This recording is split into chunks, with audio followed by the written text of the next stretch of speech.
RotoHackers Podcast. We like to talk about Derrick Henry quite often. My name is A.J. Herschel. You guys do. Also known as the Kid. Which way? I always forget which way it is. That over there is Jared, and we are the Derrick Henry advocates of the RotoHackers Podcast. Over there, that is Judahbuddha on that side over there, and you're listening to the unauthorized reporters of fantasy football news and information from the Buddha, the Kid, and the absolute stud. Gentlemen, how are your fantasy weeks this week? Dude, I smashed. I was doing so well, and I was just like, Monday didn't even matter, and then Monday came around, and I smashed some more.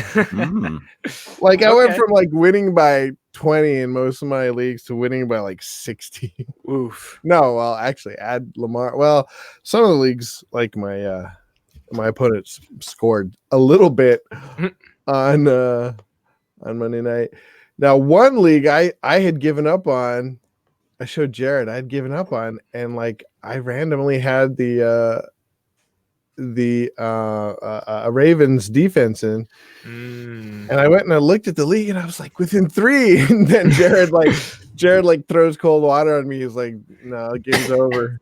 I don't remember this. I don't remember saying that. Oh boy. No, because when I told you, I was like all excited, and you're like, "Yeah, they're about to game's over. They're about to what do you call it? Kneel down? Kneel, yeah."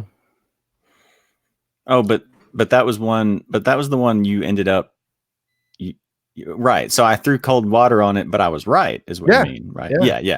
Yeah. Okay. It was just like, oh, yeah. For me, it was like, oh man. Yeah, you got close. Yeah, and I threw the cold water of reality on it. Like, oh no, dude, there's 45 seconds left. Yeah, because I just like tuned back into the game, and you're like, they're kneeling. I'm like, oh. Yeah. I got all excited for nothing. Yeah. Jared, how was your week? It turned out better than I thought it was going to be. It was looking like it was going to be maybe my worst week. It was. I was looking at like 7 and 10.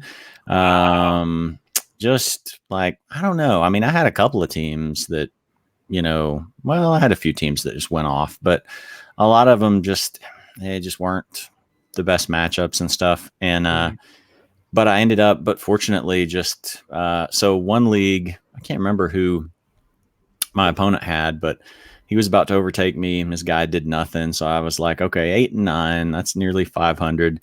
And then Monday night comes along, and I needed like 55 points from Lamar Jackson and Mark Ingram combined, and they got me 60.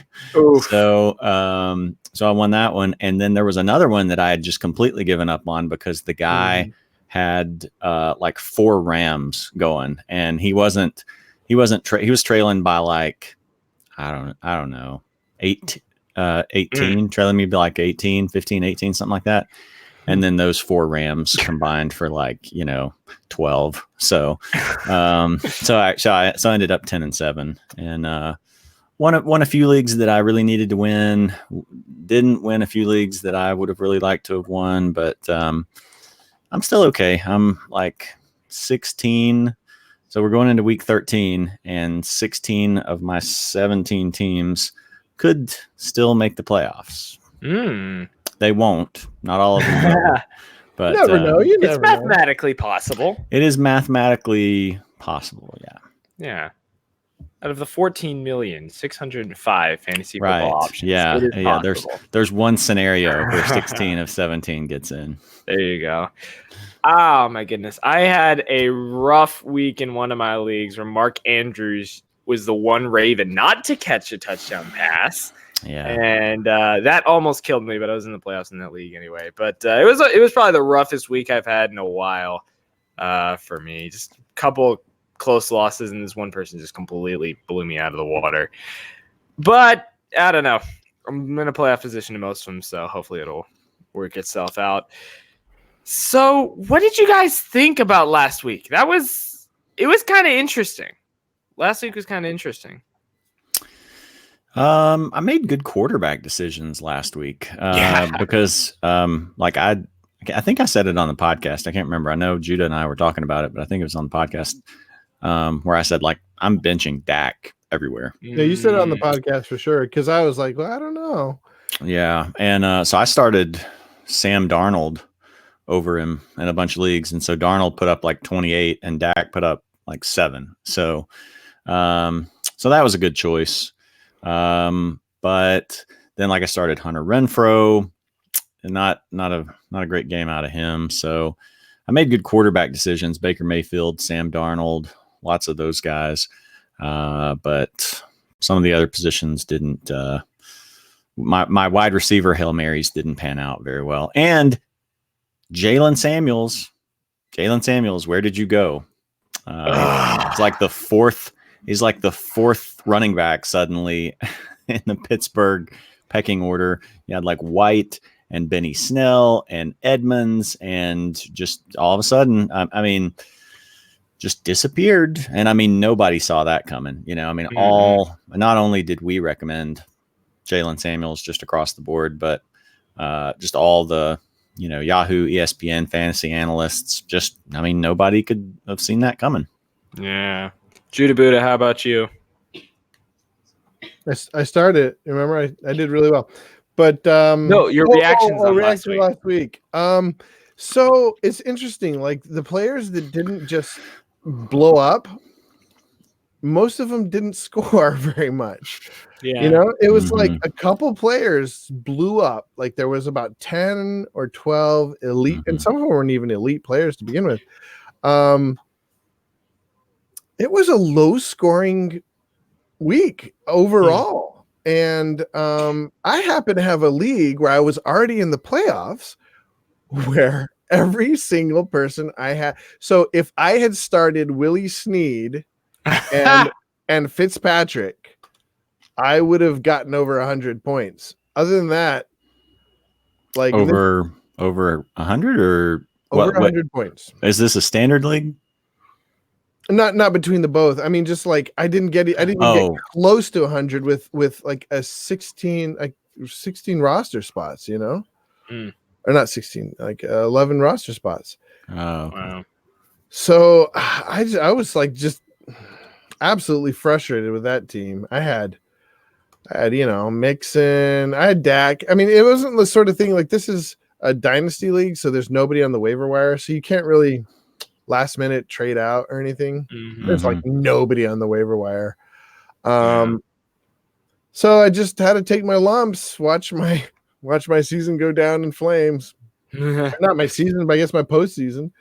I don't even get a good draft pick next year. I even traded last minute. I was, you know what? I have a shot at winning. I'm going to trade for it's the guy we talked about last time. What team? Narrow it down.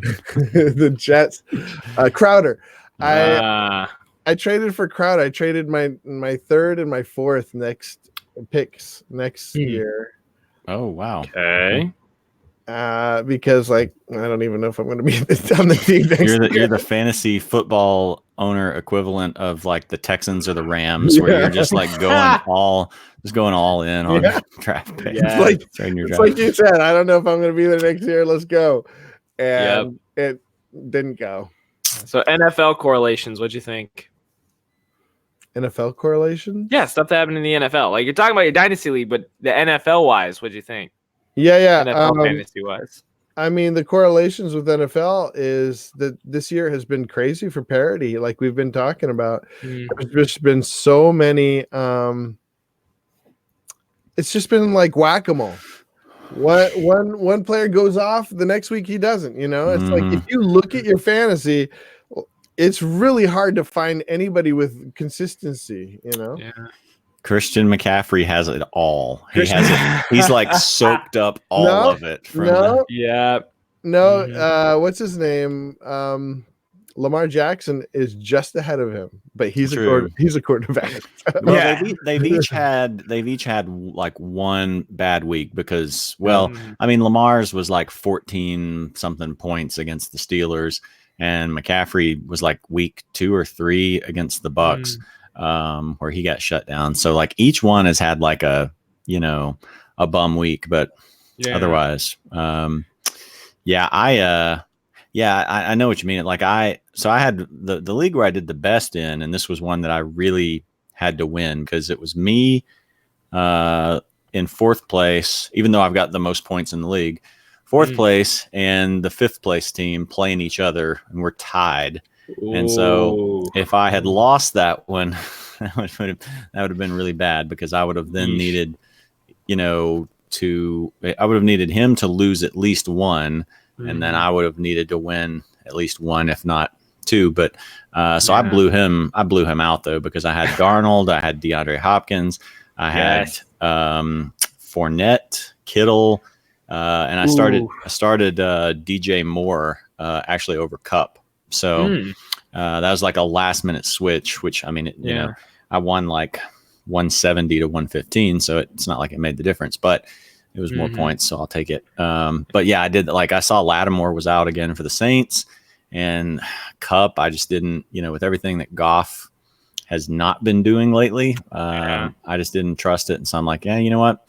I'm going to give DJ Moore a try, and so that worked out. That worked out. Yeah, well. the thing that shocked me most was if you had told me that Atlanta going out on a 2-game hot streak against Tampa's horrible defense, and Matt Schaub is going to throw the most touchdown passes for the Falcons, I would have said you were crazy. Yeah, the complete and utter. I don't even know what happened. The Falcons just broke down against Tampa Bay. Godwin blew him up. Evans blew him up. And then Ryan just did absolutely nothing. So Thomas H. getting me to rant last week about the Falcons defense and how great they were. Now I got to eat it now because they just got lost 35-22. That was the thing that shocked me. That's one of the worst. I told you guys, Winston has their number every single season. I mean, he still did throw 2 interceptions, but yeah, but like I told you, he can throw 2 interceptions, still get over 20 points. And Calvin Ridley did have a good game for the Falcons. He caught back up to John Brown. They're within about a point, and he's still like a point. We got a couple more weeks. Yeah, we got plenty, and his schedule is much better. His schedule is better. His schedule doesn't scare me. What scares me is Julio being a little banged up. Yeah, Julio's always banged up. Yeah. Yeah. That's why I hate him. Oh my goodness. Thomas H has just completely filled the chat box from before we even went live. That is dedication right there. So Thomas H says Jared was right. Darnold was a nice pickup. Do you like him this week too? Jared, it was your call in the first place. What do you think? Yeah, this one's a little bit dicey because I like him next week because he's at home again against the Dolphins. I think he'll do okay this week at Cincinnati, but he's struggled mostly. He's struggled on the road. He did play well against Washington on the road a couple of weeks ago. It's kind of shaky. Like at home against average to subpar defenses, I feel good about him. On the road, you're taking a little bit of a risk. So I'm probably going to roll with him in a couple of leagues. But I don't know. And then I saw today there's this New York Post story going around where he was apparently like the Jets had this huge party after beating the Ravens, and there's all this tabloid material out there on Darnold that's out. So all that worries me a little bit. I'm not dropping him in any of the leagues I have him because I want to play him next week. This week I'm trying to decide because I picked up Foles in a lot of leagues thinking that he would be doing a little bit better than what he has.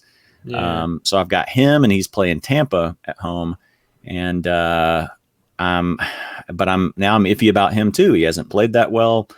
They said that they haven't thought about going back to Minshew, but I think that's, always out there as a possibility. So there's going to be several leagues where I'm going to probably be up until the last minute trying to decide between Foles and Darnold. Judahbuddha, what do you think? Who are they playing? Cincinnati. Yeah, their Jets are on the road at Cincinnati.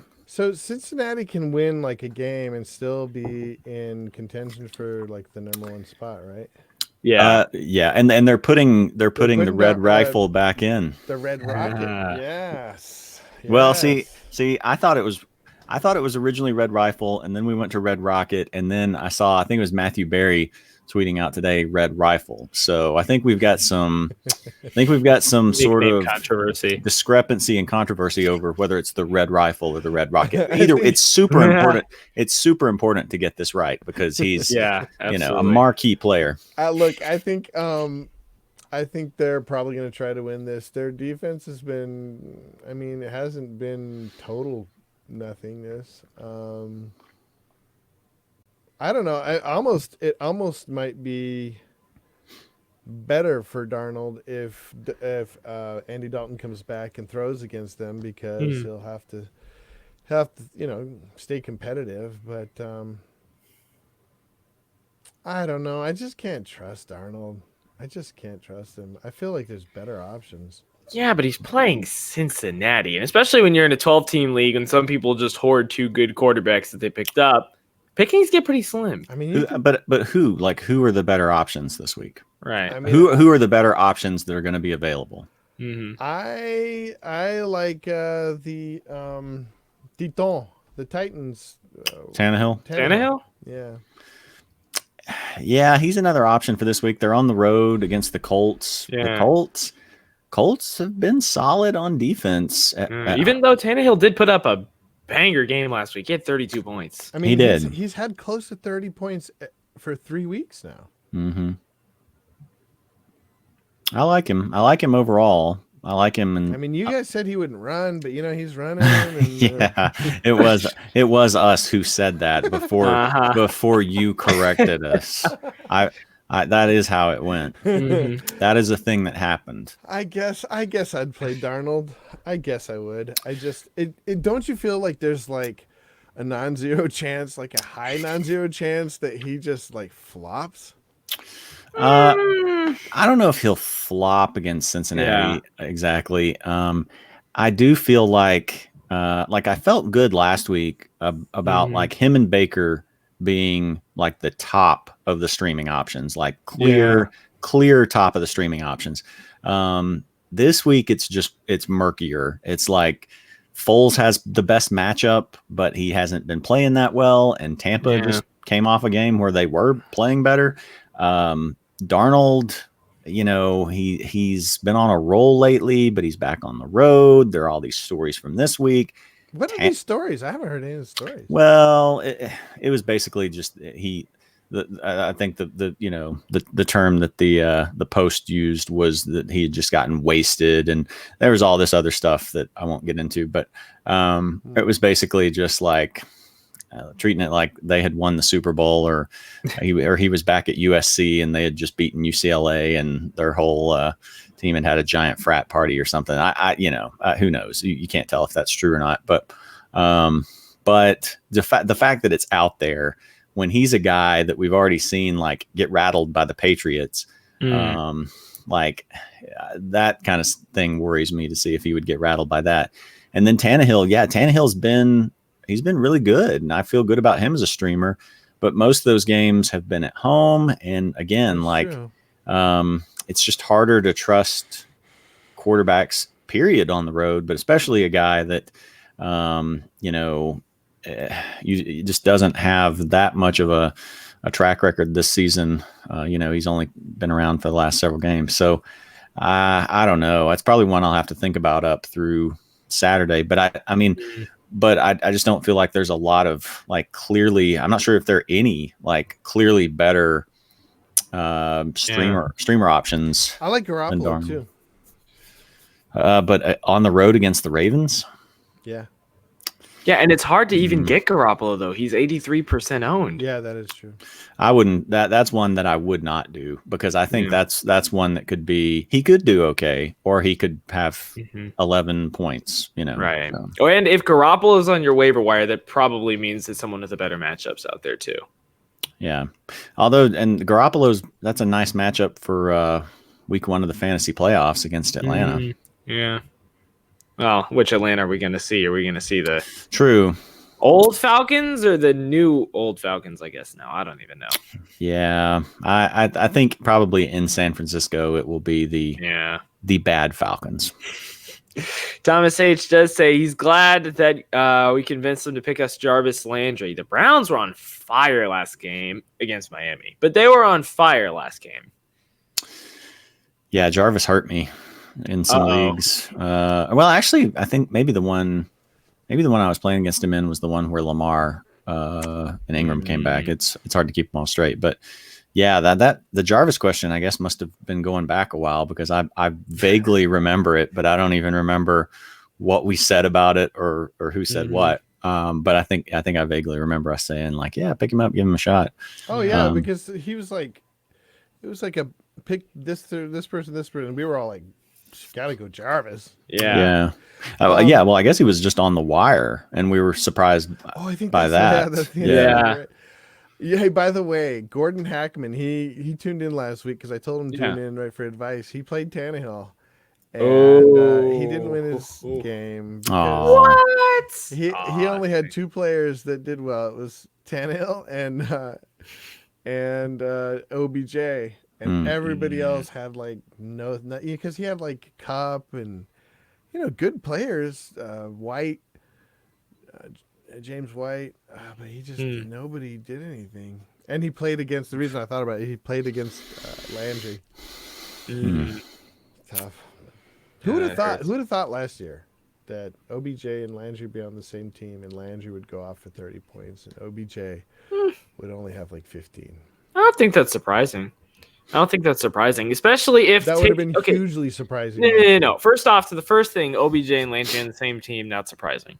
Second thing of Landry busting for 30 fantasy points in a game, that's also not surprising. If Odell gets hot early and they start doubling up on him, that only frees up Landry for the rest of the game. So no, it's not. I don't think it's surprising at all that Landry has a game where he puts up 30 plus. He never had 30 plus last year. He didn't have Odell last year. Okay. True. Yeah. I mean, that takes the pressure off him. That puts most, if not all, of the pressure on Odell. He's the clear-cut number one there. Yeah. Well, and you've got, I mean, like you look at all the things combined. Like Baker was a rookie last year. Yep. This year started out playing worse than last year, but part of that was they were playing a tougher schedule, and now the schedule is kind of softened up a little bit. OBJ, like. Still, I mean, that was really maybe his like second true OBJ game, because he had like 16 points and he had, that big game in week 2 against the Jets. But I'm just not sure. Maybe he gets lucky and, they've got Cincinnati, they've got Arizona left, and maybe he goes off for one of those. But, you're basically just going to go through a whole season of hardly getting any production from him. Thomas H keeps going. He says Ryan flopped last week. Don't get me started, please. And now he's up against New Orleans. Would you stream someone like Wentz or Foles instead? Or do you like Darnold better? Darnold. Foles and Darnold are going to be the ones I'm picking from. Yeah. I would not touch Wentz. Oh, goodness. Wentz, has no weapons. He's got a bum hand. He's hurt his hand. I know the matchup is good, but my goodness, he's just been like routinely putting up 10 to 15 fantasy points.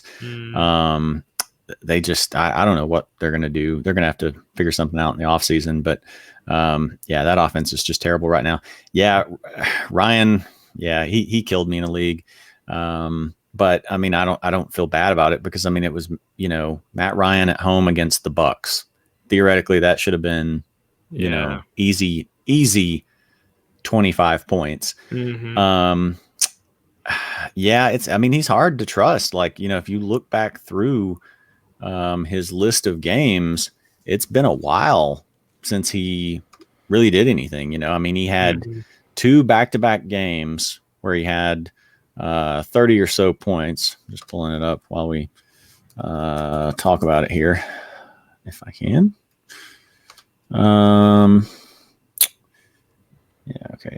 cooperate. Anyway, so okay, here we go. So you had 2 back-to-back games of 32 and 30. Well, really, if you round up, it's basically 33 and 31 points in weeks 5 and 6. Since then, he had the game against the Rams where he had 3.56. He was out that next week against Seattle. He's had 15, 16, 8. And then really, if you look at the teams that he did his damage against, Minnesota's pass defense is terrible this year. Mm-hmm. Philly's was terrible early on. The Colts have been solid. Houston's was terrible. It's only gotten better recently, and Arizona's was terrible. So at least 4 out of those 5 defenses that he played well against just have atrocious pass defenses. So I think he's really just impossible to trust the rest of the way. Well, I think it's particularly their offensive line is not healthy and it's not good. Yeah. It's not protecting him. Mm-hmm. And he needs a solid offensive line to do well. He doesn't, he's definitely no win. Jameis Winston? No, Wilson. He's no Wilson. Russell Wilson. Your audio is kind of low for some reason. Oh, is it? Sorry. Oh, there you go. That's better. There we go. Closer. Yeah. I couldn't trust Ryan. If I was going to play him, this would probably be the week, I guess, if Lattimore was out. Mm-hmm. But I'm not sure if he will be or not. But after that, I think Lattimore's going to be out. He may be. But after that, it's Panthers, 49ers, Jaguars. Maybe you could play him against the Jaguars. I don't know. But I'm going to go either Darnold or Foles this week. And it's going to take me probably till the weekend to figure it out. Yeah. Thomas H says it's hard to bench Deshaun Watson, but he's playing the Patriots. Do you need to look for another option? Well, bench him for who? I think you can bench him, but who are you benching him for? Well, take someone like, for example, the picks that he said earlier, say Foles, Darnold, etc. I wouldn't bench him for those guys. That it's harder for me. Like the benching Dak for Darnold or Baker or whoever, Tannehill, was easy. Mm-hmm. It's a little bit tougher with Watson because he's at home. He's got Fuller and Hopkins both back. I think he could have a solid game, but I can also see a scenario where he doesn't, where he just kind of flops. Mm-hmm. So I've got that same question in another league. And I'm not sure on that one either right now, because I think it's, mostly he's had some big games, but overall, even with that improved offensive line, he just hasn't been. He's been having a lot of, sort of like 18. Like I think last week he had 19. At Baltimore he had 5. Earlier in the season, he's had 2 games at home earlier in the year where he had 12.8 against Jacksonville and 11.6 against Carolina. And neither one of those defenses are the Patriots defense. So I'm not positive yet what I'm going to do, but I'm leaning towards benching him for someone like Darnold or Foles. I think they're just safer options. Yeah. Judahbuddha, what do you think? No, I don't bench him for those guys. Look, he has a vendetta against those guys. They scarred him in his rookie year. Your audio is still it's kind of low again. Really? What's going on here? Is that better? Yes. Yeah. Okay. So he didn't. He has always. I think he has a good history against the Patriots. They always struggle against. I would say mobile, and he's not. I know he's not like a completely mobile quarterback, but he is shifty, and I think he's exactly what the Patriots have a hard time with. Like, who do you shut down? Like, the only problem is that they don't have a very good run game, but I think that's where he could step up and do more scrambling. I don't know. Watson worries me because what if he's not scrambling to run? What if he's scrambling for his life? Yeah, I don't think he's got a decent enough offensive line that he won't be scrambling for his life. I'm sorry, I don't trust Houston's offensive line. like at all against good defenses. He hasn't against the 3 defenses that have actually been pretty good this year that he's played against, which were Carolina and then Baltimore. He didn't play well. And New England wants to take number 1. If they lose this week to the Texans, I don't think it's going to happen. But if they lose this week, Baltimore is going to be eyeing that number 1 slot. I don't think the Patriots lose. I don't think Watson does great. If there is a guy, I like Foles this week a lot because he's playing Tampa. Ryan came back to bite me on that, but I like Foles this week because he's playing Tampa. It's hard for me to start any quarterback against the Patriots, honestly. Like, unless your name is Lamar Jackson or Michael Vick, it's almost impossible for me to start you against the Patriots. Well, I watched the game with Dak, and Dak did actually pretty well. The problem with that game was the weather. It was just hard for anybody to catch anything. If the weather had been better, Dak would have torn them apart. Like, he was slinging it. I don't know if he would have torn them apart. Like he struggled badly on the road against New Orleans. And I was benching him before. Who, Dak? Dak, yeah. What does it have to do with the Patriots, though? Like, I'm saying in that game against the Patriots, a lot of it was just drop passes because like nobody could catch, nobody could get a handle. And then even throwing it was tough for him. Once he put his glove on, he did a lot better. Because the Cowboys have hardly played anybody this season. And so when you start stacking up factors like better defenses plus on the road, which is exactly why I think Watson will do better than Dak. Yeah, I agree. But your point was more specifically about Dak there. So no. All I'm saying is their defense can be had. The Patriots defense it's not like an invincible defense. It's not like the Iron Curtain, right? You know. Yeah, I know it's a really good defense. They got some really good pieces, but I think Watson can take them. Not for the win, maybe, but like he's going to score some points. Yeah, maybe. It's just it's kind of I don't want to compare Deshaun to Kyle Allen because that's like an apples to tomatoes. I think we'd have to get out of like organic fruits and vegetables into like apples to cinnamon or I don't know. But if you see what a guy's floor is, you have to take that into consideration. And so Kyle Allen, like even though a lot of the mainstream fantasy analysts were like, oh yeah, stream Kyle Allen this week against the Falcons, like he's had 2 3-point games. That is his floor. We have seen it more than once. And with Deshaun, he struggled on the road against the Ravens, and so you can say, well, that's on the road and it's against a good defense, but he's had 2 games at home where he's basically put up, 11 and 12 points.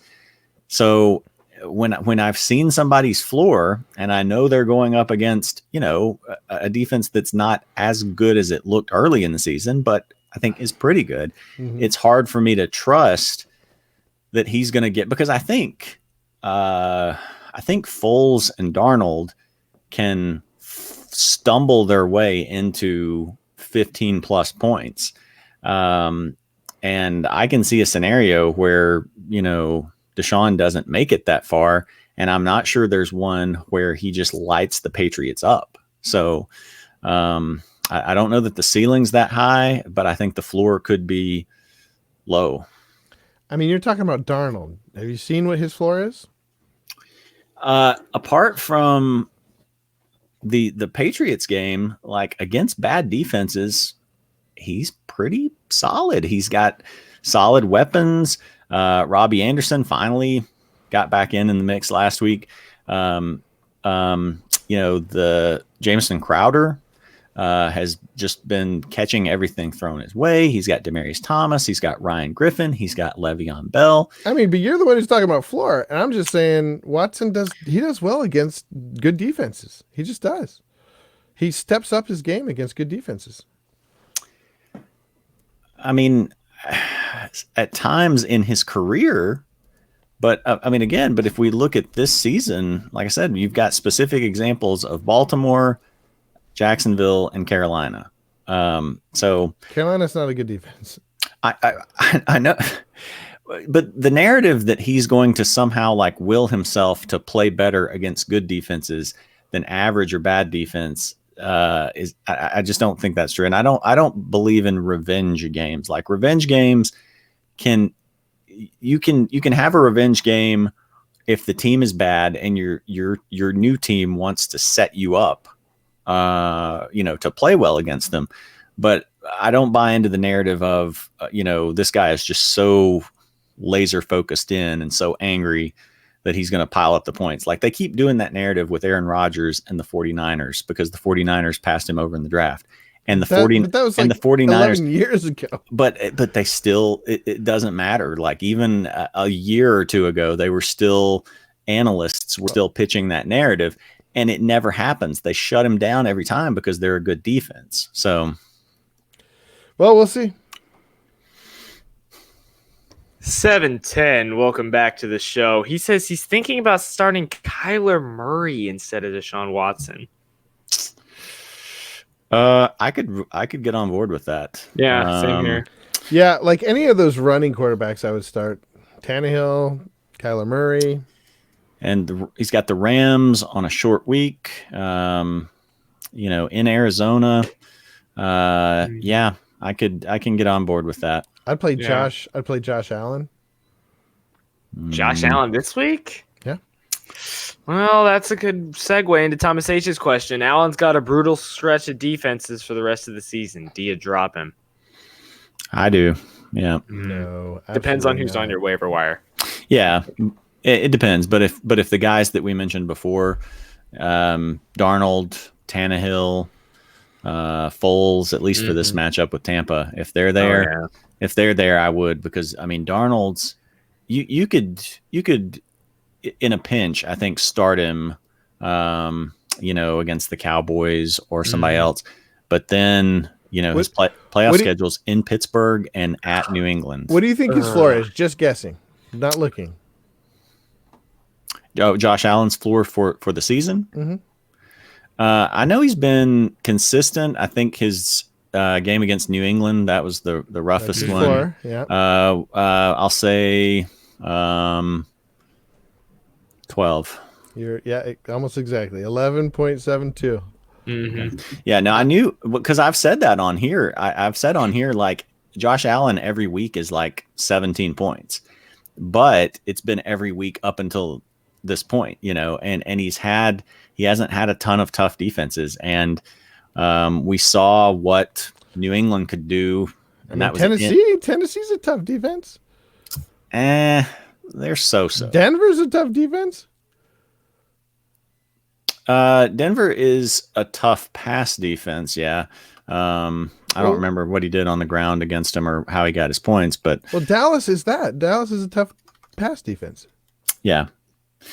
Yeah. But I mean, again, I'm just kind of factoring in all the things going here, short week, that is true. Big stage on the road.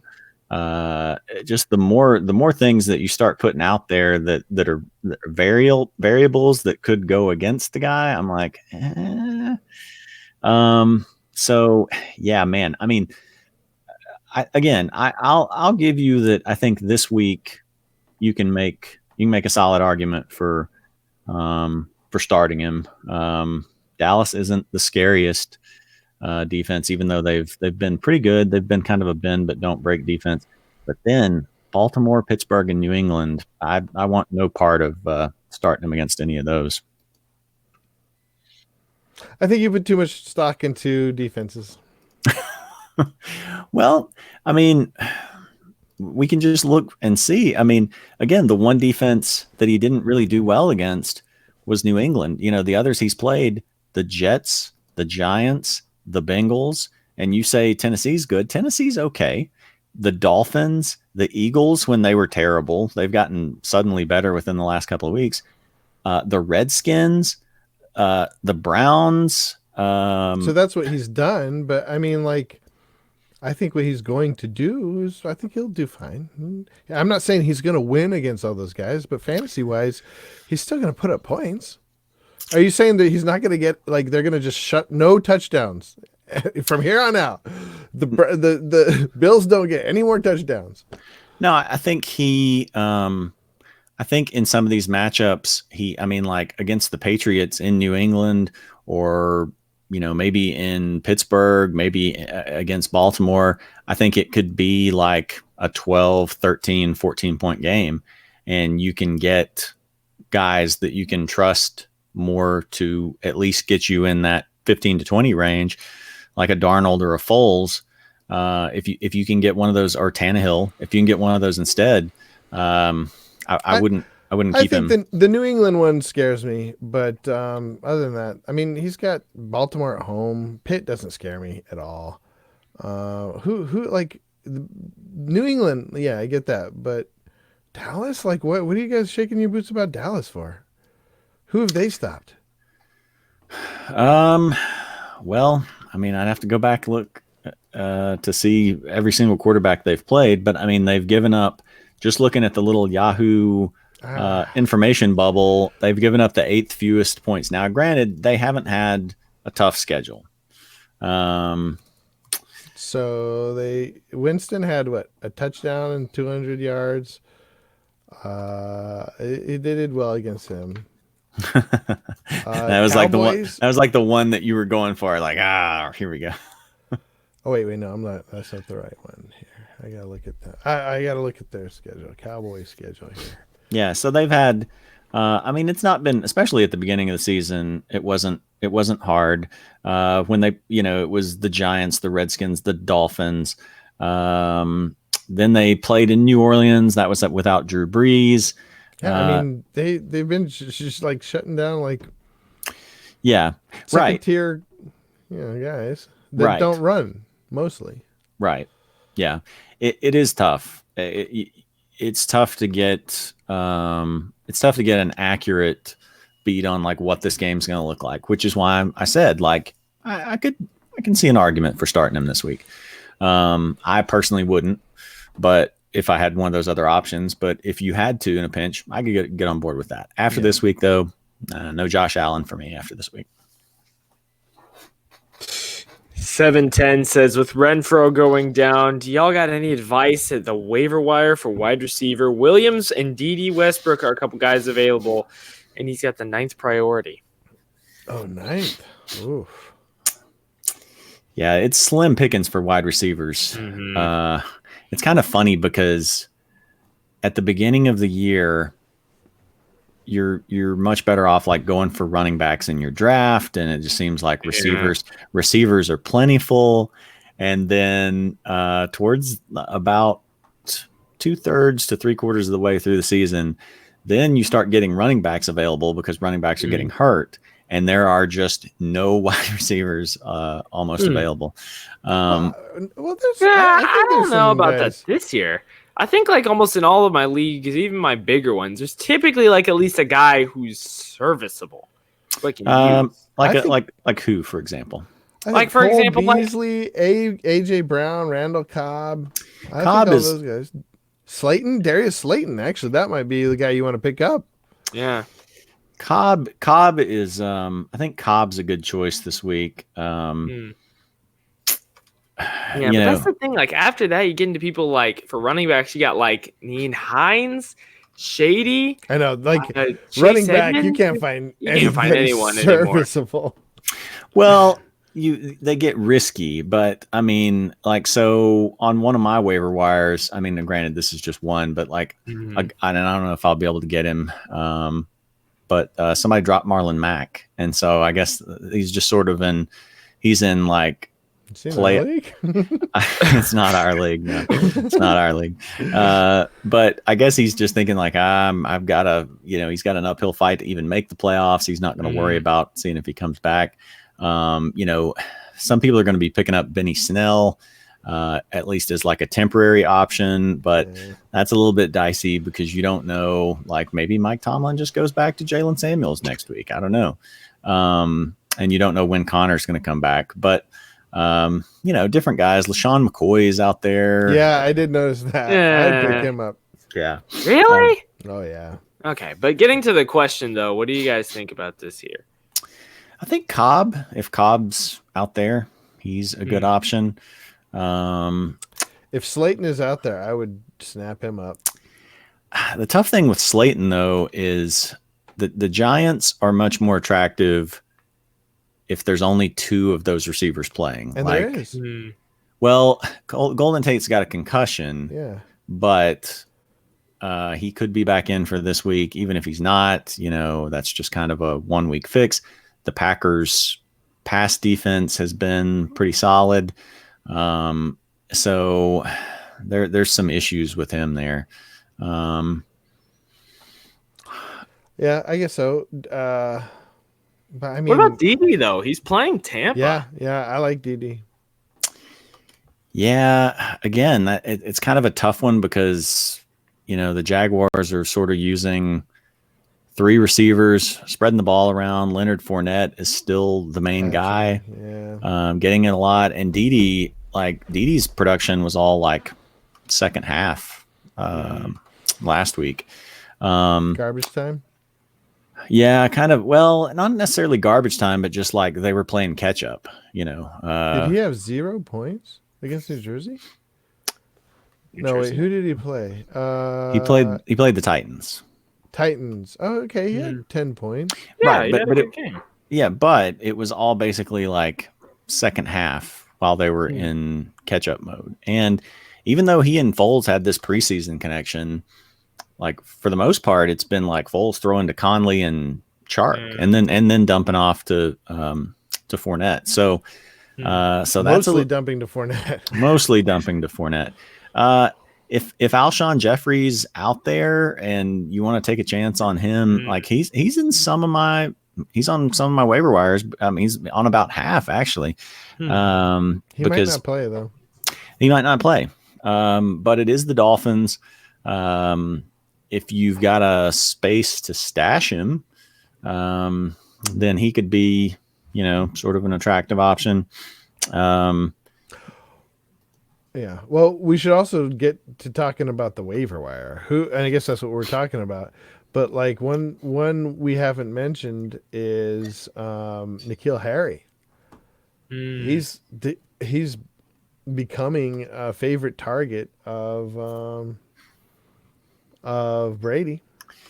That might be generous. Yeah, 4 targets per game isn't a favorite target. He caught a touchdown, right? So he almost caught 1 2. touchdown. He almost caught 2. One was like he should have caught it.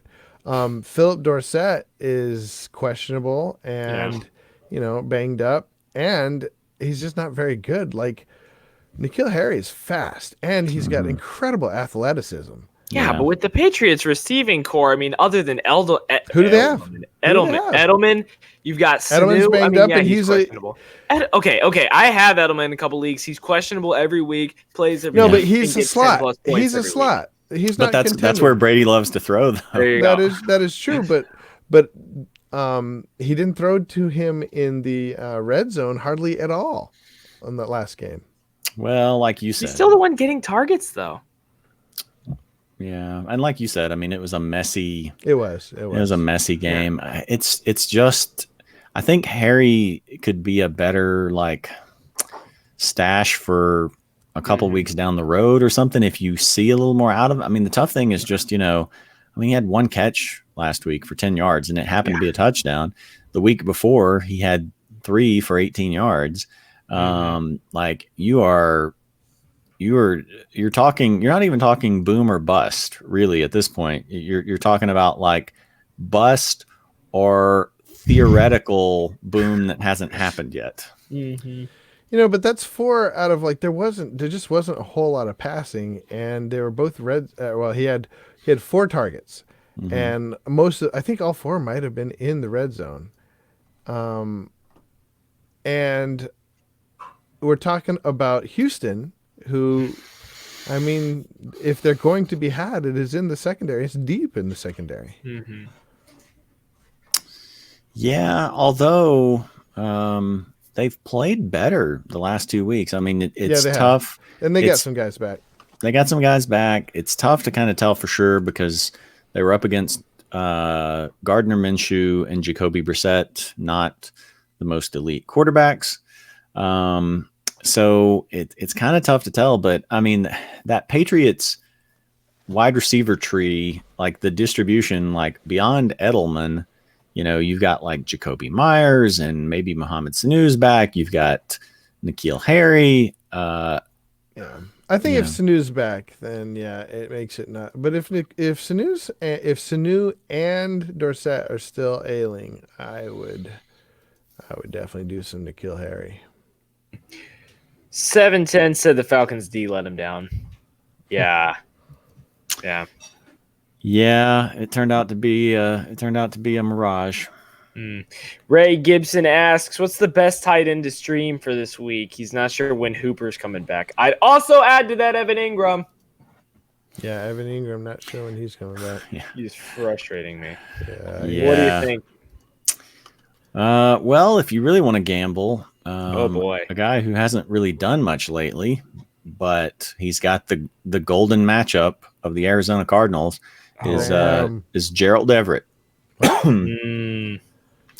Yeah. So yeah, it's Rams at Cardinals. Oh yeah.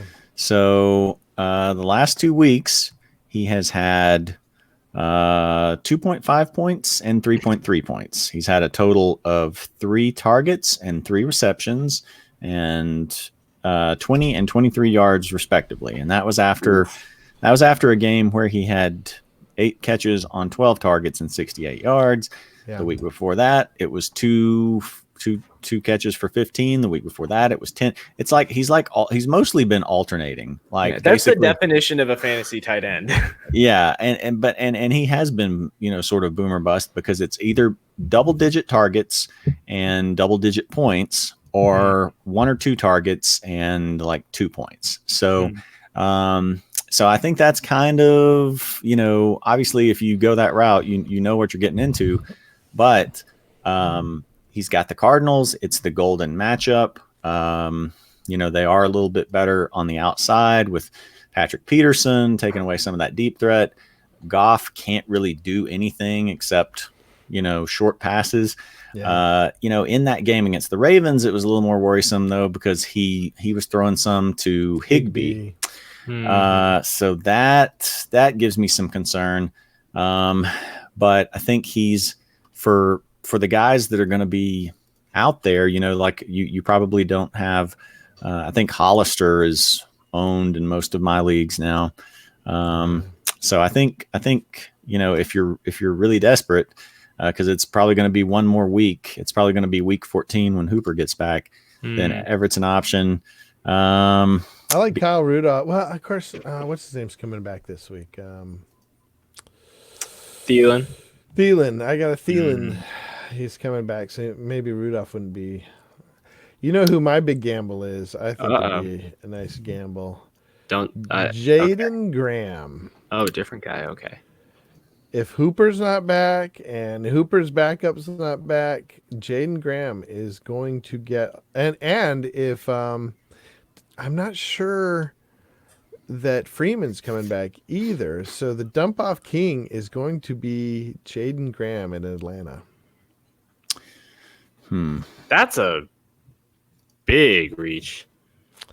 I don't think it's that big of a reach. I mean, he's going to be the starting tight end, and he got, what did he get last week? He got 2 targets, but he had 53 yards with those 2 targets.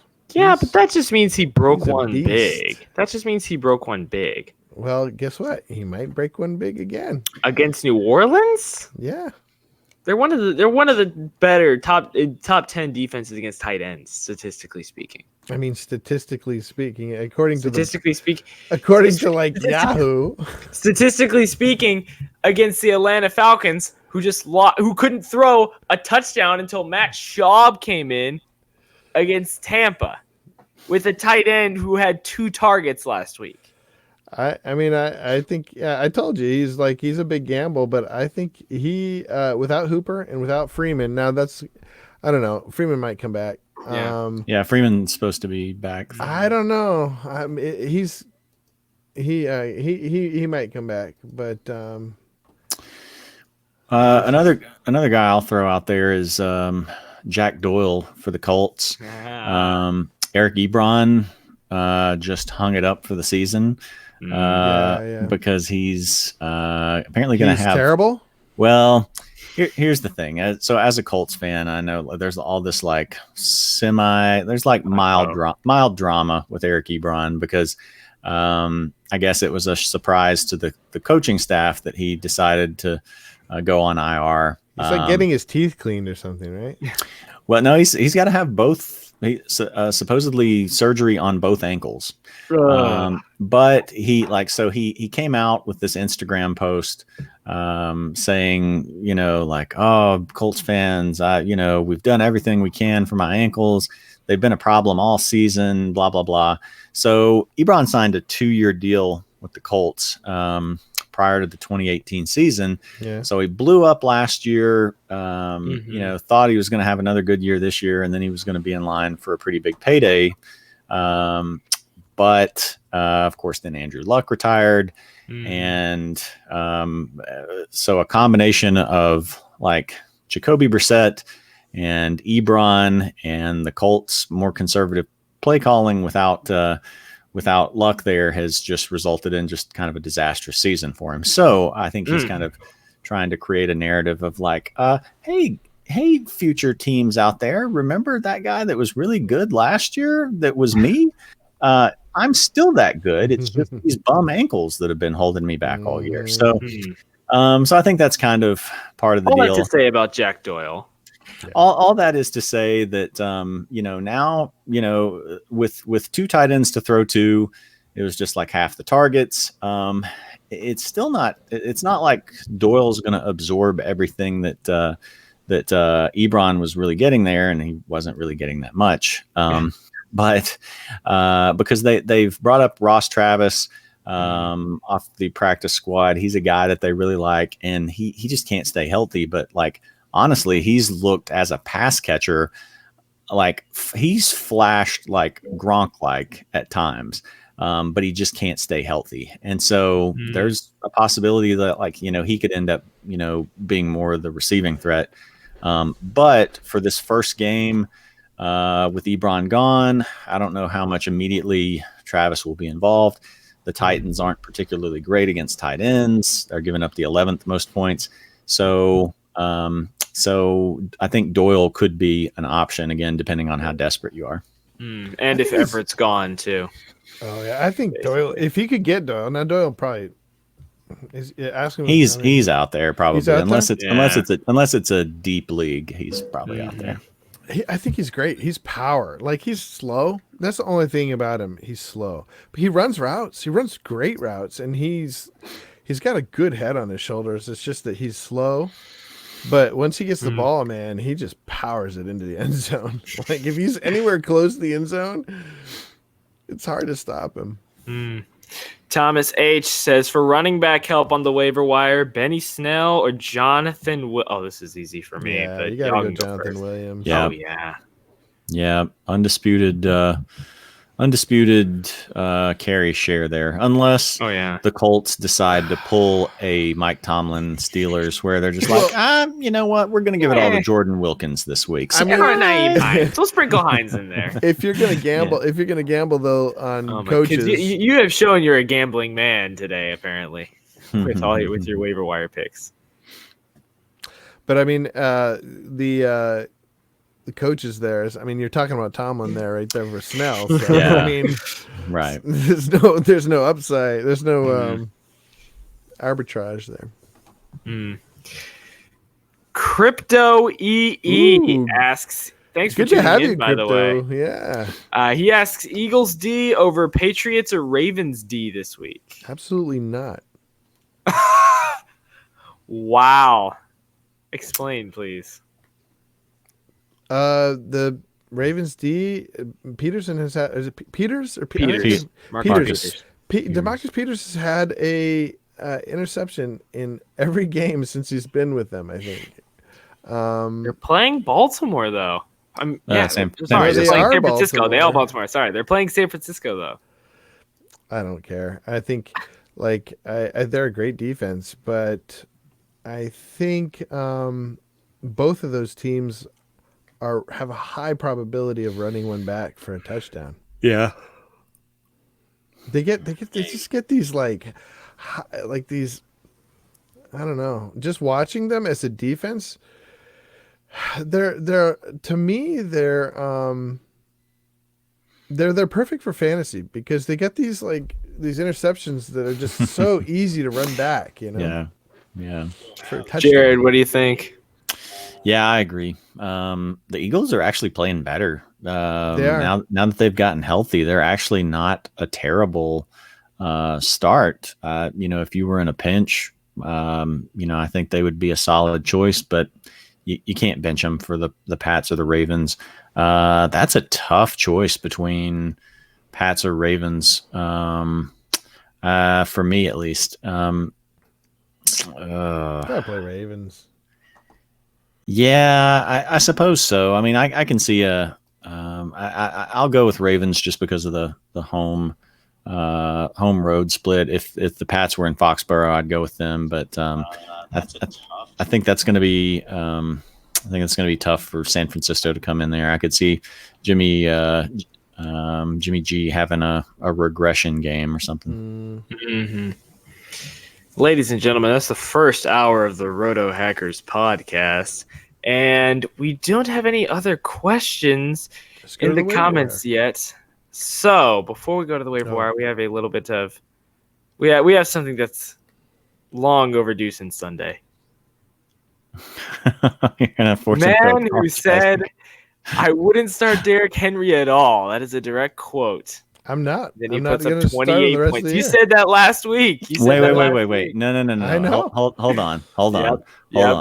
on, because he just doubled down on this. I thought it was just a last week thing, and he just said that he's not going to start him the rest of the year. No. What do you care to share your reasoning? Well, I don't have many on any of my leagues. Oh, okay. Wow. But look, I just don't. I think he's gotten real lucky those last two games. The last three games. Last 3 games. Yeah. I don't think he's a good player. Let's see. So I guess he's in the last 3 games combined for 83.5 points. Oof. And 5 rushing touchdowns. Yeah. LeGarrette Blount did the same thing. You think LeGarrette Blount is a good player? So let's He's see. out of the league right now. So that's because he got traded to a different team. Okay. Derrick Henry's still in Tennessee. So Derrick Henry. Do you normally trade away good players? Belichick is crazy. Oh, okay. Let's be Belichick. honest. No, let's be honest there. He didn't. I don't know if he traded him or just let him walk. And the Patriots routinely let running backs good players walk. Yeah, especially running backs because they know that most of them are replaceable. Derrick Henry's a trash bag. So the trash bag, just for the record, the trash bag is 4th among running backs for the season in fantasy points. Mm-hmm. Yeah, but I guarantee you most people that have him are trying to get in the playoffs but aren't. Why do you think that? Derrick Henry's the reason why I'm fighting for a playoff spot, if you'll excuse me. Oh. What is the rationale behind this guy's 4th in the league in points? It's not like he compiled all of his points in 2 games. Yeah. He had 3 games. He had a solid first 8 weeks. He had a decent running back line, and then he's exploded over the last. So for a guy who was routinely a 4th round pick, he's had two games where he's been under 11 points. So in 9 out of 11 games, he's given you 11 plus points, and in 4 of those, so yeah, I didn't realize he had such a good start. You want to keep going? Nah, I see still a trash bag. Still a trash bag. This is the man who said, and I quote, "I love Jalen Samuels next week and wouldn't even start Derrick Henry," meaning you just left 25 points on your bench. Happens. That's fantasy. I don't understand this Derrick Henry. I don't understand this I will bet you Derrick Henry the rest of the season against anybody. Oh my gosh! Give me somebody. Giovanni Bernard. Jalen Samuels. No, not anybody. I believe you said anyone. Yep. I lied. Like, you know what I mean? Anybody like comparable? Chris Carson. No, he might be benched tomorrow. Well, Oh, I'm sorry. for- You want to try to compare the number 4 running back in the league right now?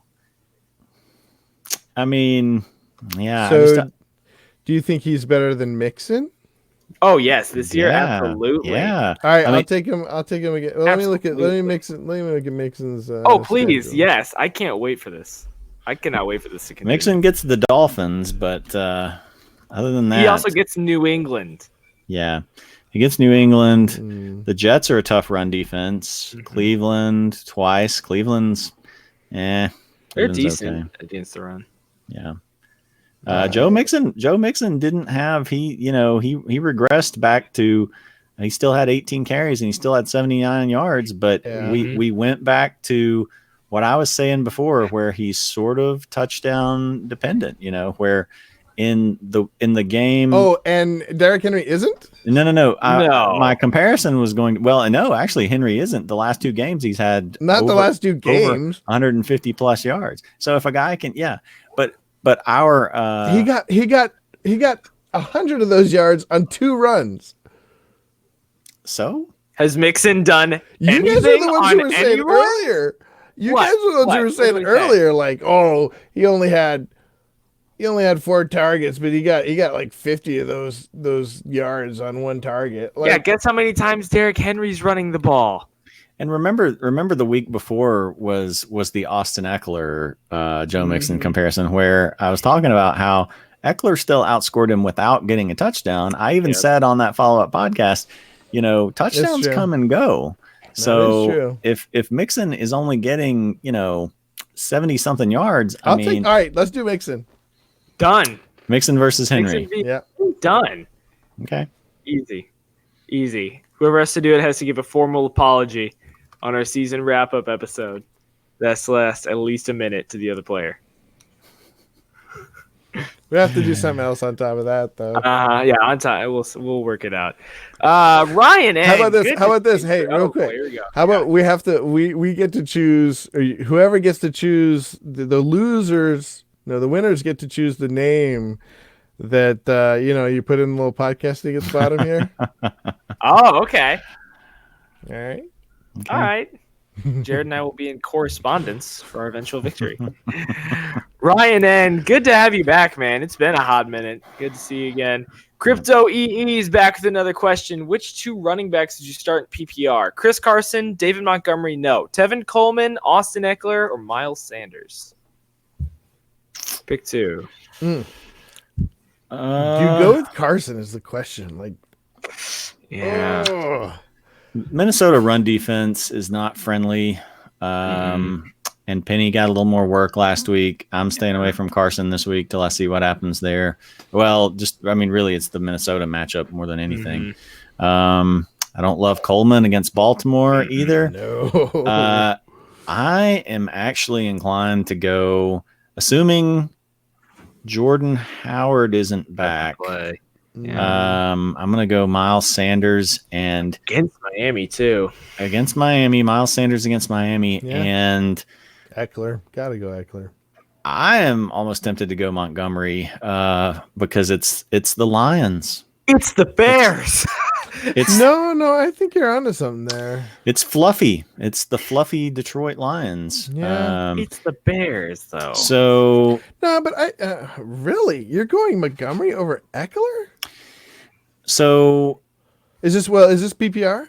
Yeah, it's just PPR. I go Eckler. it's PPR. Montgomery's not going to Oh, catch yeah. anything. Oh yeah. Okay. And the last time we played the Lions, he only got 60 yards because our offense can't move the ball past the 49-yard line. Oh, he's going to get more than that. Yeah, the only thing I liked Eckler better last week because I felt like they were going to be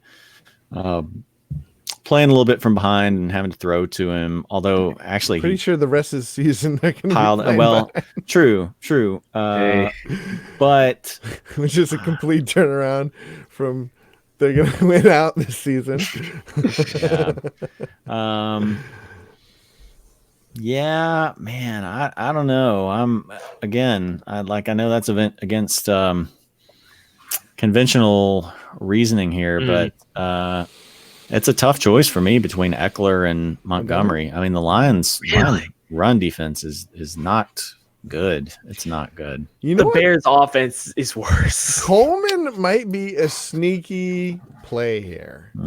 Playing against they're playing who are they playing? At Baltimore. Oh no, Baltimore. I was thinking they're playing the Packers. No, they're playing the Packers this year. The Packers, that would be a good play. No, it wasn't actually. They do not have a good run defense. He would have to be so sneaky that he wore some kind of camouflage that like blended into the field and they didn't actually see him on the field get the ball. Yep. Dress in all purple. He would have to be the sneakiest of plays ever. So yeah, I would go Sanders and Eckler PPR. Eckler could catch 8 balls. Yeah, I think this is easy because Carson, don't trust him that much. Montgomery, I don't trust the Bears offense. Like, I don't even know. I can't trust the Bears offense at all.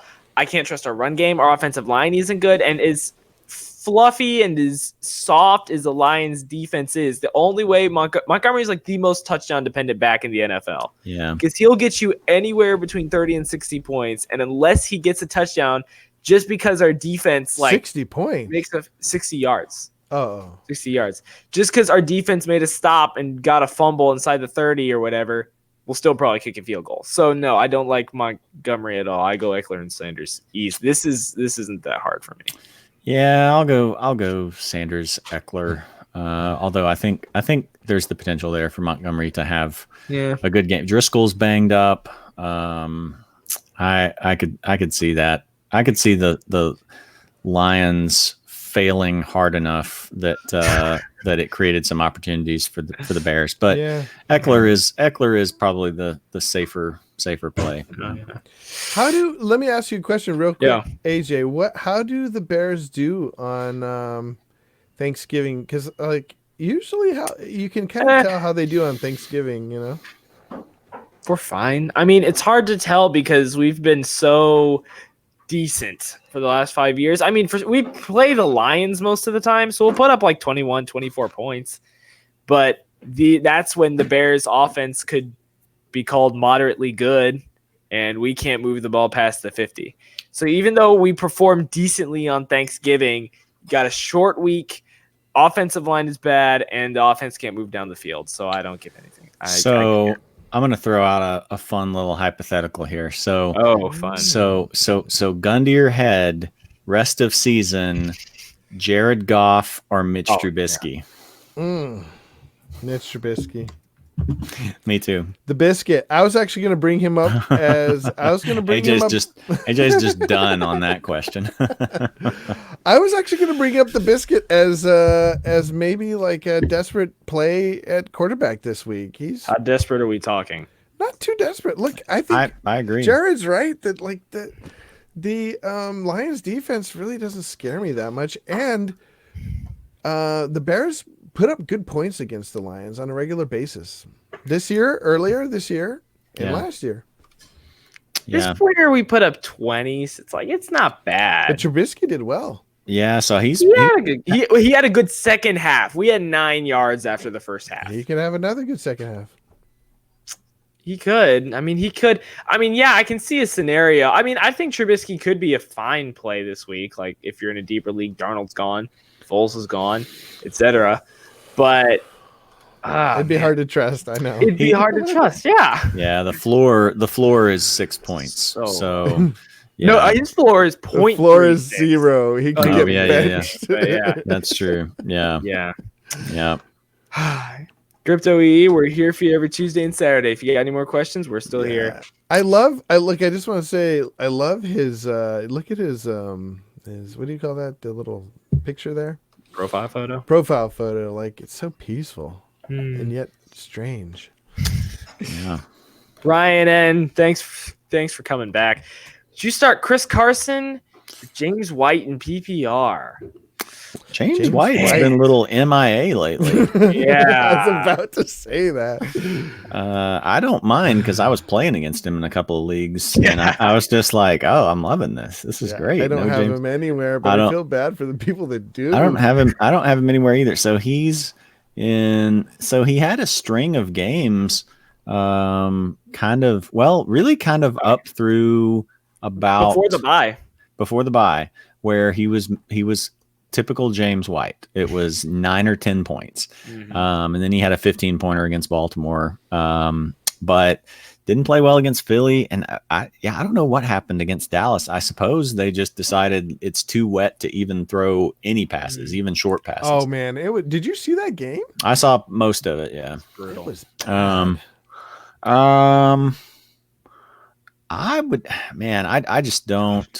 I don't like Chris Carson this week. The Vikings, unless they've given up a ton lately, the Vikings had only given up a handful of rushing touchdowns. I'm going to check that while we're talking here. But the Vikings had been really tough on running backs.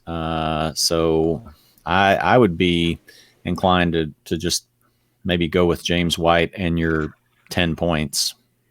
Yeah, it's White. I have him in one league because I traded for him, which is partially because I just get to hold him over my friend because James White absolutely slayed last year. But, man, it's just last week hurts. But, I mean, they're going to be playing in Houston. It's in a dome. He'll get you 9 points. Like, he'll probably get you 9 points, 10 points. With Carson, he could get you 7 points, especially with Penny in there, and could also fumble. That's the danger. He could get sick. Well, here's the stat. So the Carolina Panthers have given up the most touchdowns in the league with 19 and rushing touchdowns. And then there are 3 teams at 26 giving up 6, 3 teams at 29 giving up 5.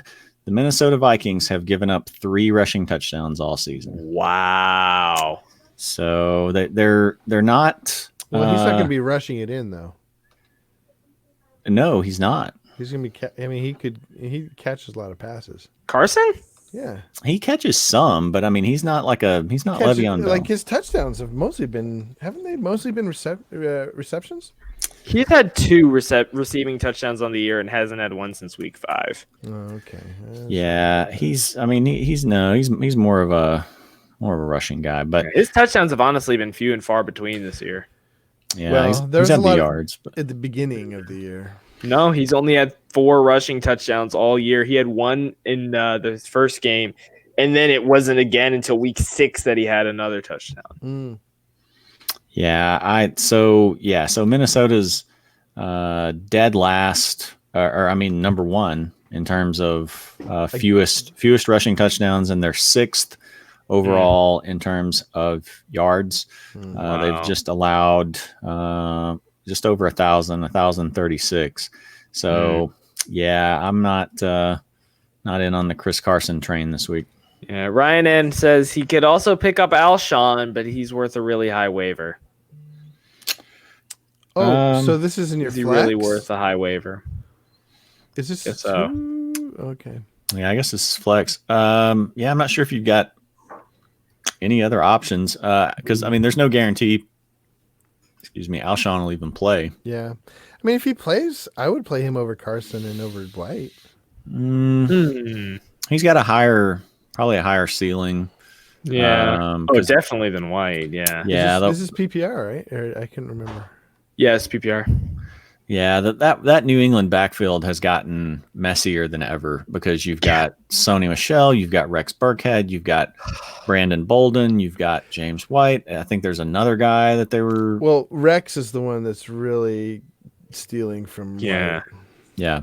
He's catching a lot of balls. Yeah, but but at the same time too, like James White can always have a game where he scores 25, where he catches 85 yards and 2 touchdowns. And so because he's in there, I feel like he's in for a lot of snaps. He's just not seeing a lot of, I don't know. It's just not production. A lot of production. Yeah, which probably works with, probably doesn't help that the Patriots offense, when they're doing well, is so efficient too.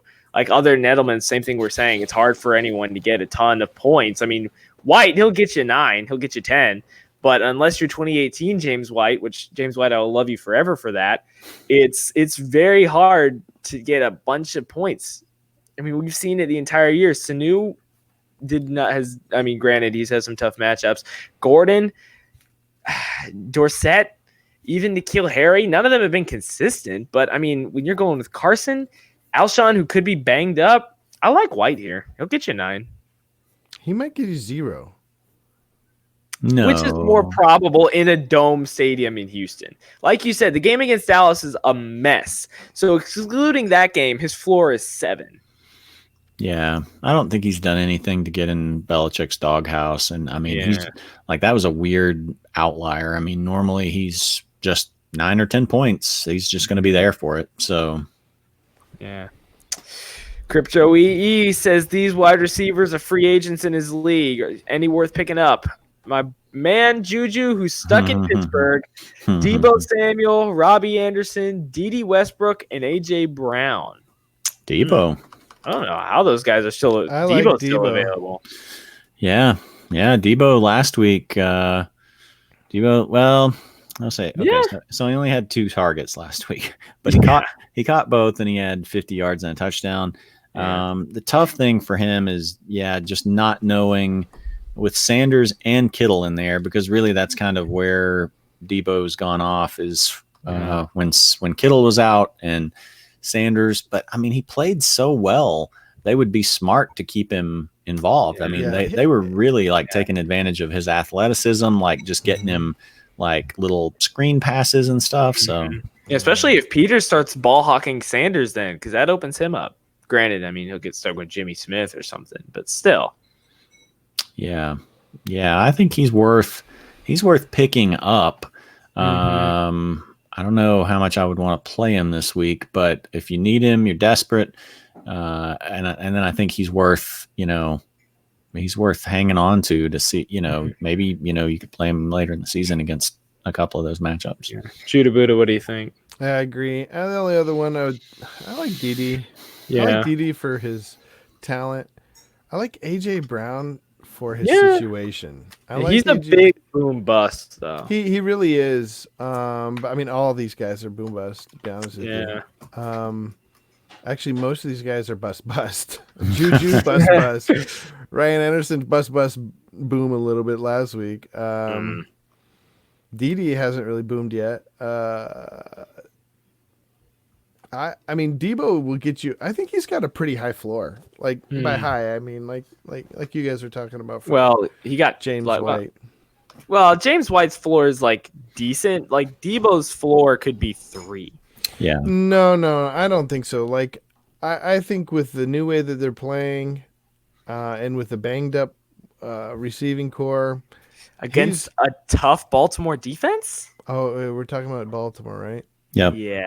That is tough. That changes things. It changes a little bit, but it actually makes me a little bit more excited. But for the playoffs, him. Though, especially because Peterson or what's his name again? Peters. Peters is going to be on Sanders. Jimmy Smith. I don't know. Yeah. I think Deebo could have a decent game. Well, his question is, any worth picking up for the playoffs? And Deebo's got Atlanta and then the Rams. Yeah. I mean, Juju's got Buffalo.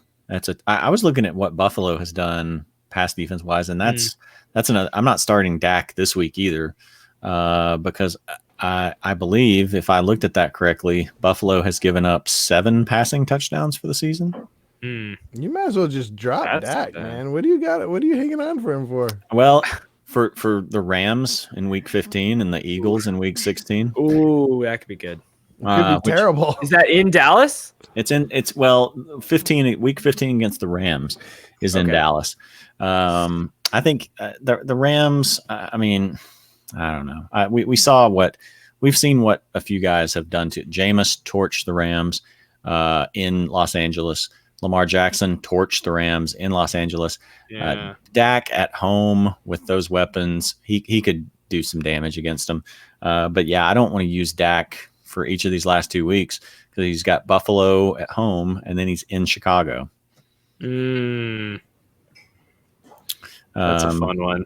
But anyway, so back to that point, I think I got off on that because Juju has Buffalo in the playoffs. Yeah. Juju's got Buffalo in the playoffs. Then he's got the Jets. I'm not trusting anybody from that Steelers offense. If you have Connor, and he's healthy, you have to play him. Well, Juju's Yeah. not healthy either. Juju's still pretty banged up. Right. Mhm. Yeah, but come playoff time, he might be all right. Yeah. And AJ Brown's boomer bust. Dede, he just seems like he's that third option in that Jacksonville passing game. Fourth option, probably really behind Fournette, Chark, and Conley. And then Robbie Anderson. I think he'll supersede Conley eventually. Maybe he does, but I mean, right now it's just not enough to really. I mean, he's got a floor. He's got a solid floor, 8 or 9 points. But so Debo would be really the only guy that I would be interested in that scenario, especially because I mean, if Emmanuel Sanders stays banged up, I like Debo here, like as number one, like y'all are saying, but I also think Dede could be good depending on what happens over the last 2 weeks because he's got Oakland and Atlanta. So if something goes wrong in Jacksonville's offense, he could have a good game in one of those games. I mean, of course, depending on whether we're seeing good Falcons or bad Falcons. But Brown, I mean, boomer best, I wouldn't take him. Juju is sitting in Pittsburgh, and Robbie Anderson, I dropped a long time ago, and I'm not planning on picking him up anytime soon.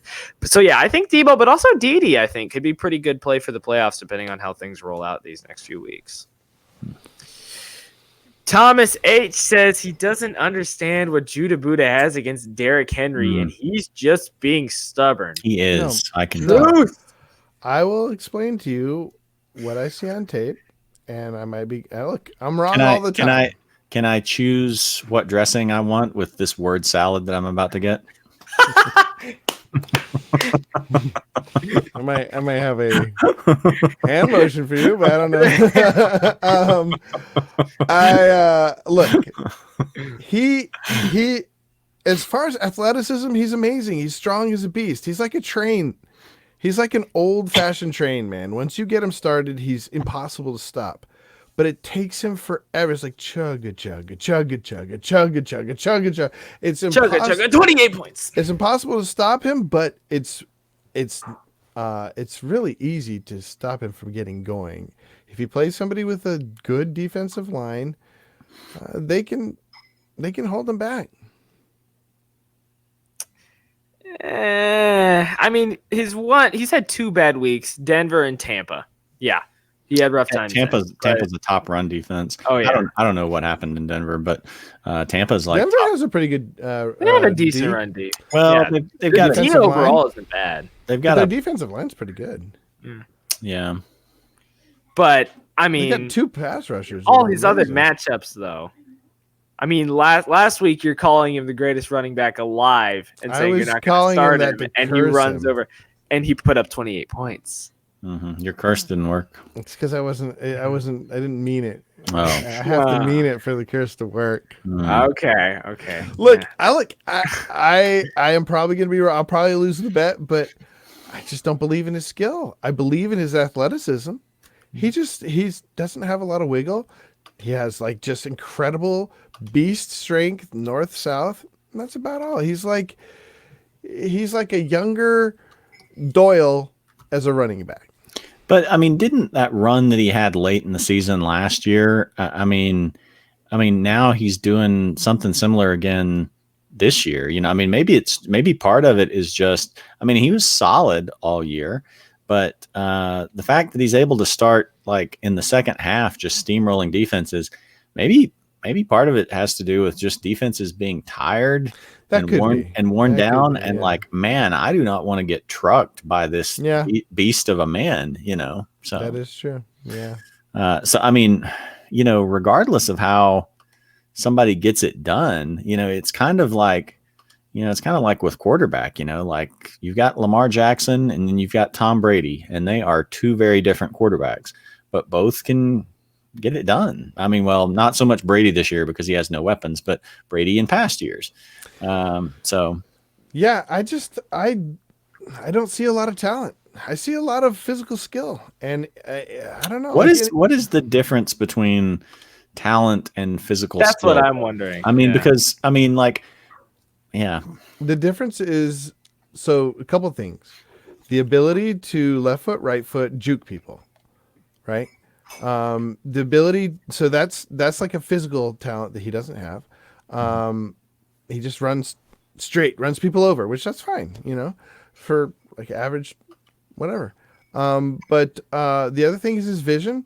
He doesn't read the defense very well. Like, again, it just comes to just runs. That's what he does. He just runs. Mhm. And the Titans offense, that's it easy. works. Well, I mean, it has so far. We'll see if it does the rest of the season. yeah, and It's just easy. It's easy to scheme against. Like, people are going to get tired of being scored on like that. And there's that's when gonna Ryan and Tannehill coaches scores 2 touchdowns and rushing. coaches are just be like, we're shutting that guy down. Like, freaking grab him by the ankles. Like, stop it. Yeah, but I mean, to that point though, you were saying like last week that Jacksonville was going to shut him down because you're like, oh, they're going to be mad because that's the team that he ran all over last time. He ran all over him and busted another long touchdown against Jacksonville. He did. I was surprised. What can I say? I'm wrong sometimes, but sometimes I'm right. Yes, I'd like to order the Derrick Henry special, please, with extra salt and 28-point sauce. Thank you very much. Ryan, You're gonna get indigestion. man, I'm just saying that was really filling last week when I put up 153 points. Well, Ryan, let's see if it gets you in the playoffs. Ryan N. asked, he gave up his bench depth to get Lamar and Kelsey. He had great starters, but a weak bench featuring Tyrell, Metcalf, Murray, and White. He's tops in waivers, so if he wants to claim Alshon to keep away from opponents with a nice schedule, y'all think it's worth it? Gave up bench depth to get Lamar and Kelsey. I think that was a good idea. Oh, yeah. yeah, no, that was worth it. I mean, Mhm. assuming Lamar doesn't hurt. Yeah. No jinx. Save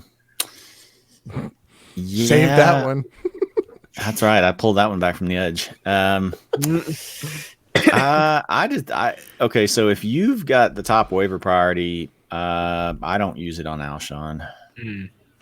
I mean, I know it's a soft schedule, but he is hurt. He's hurt. And even if he wasn't hurt right now, he's hurt a lot.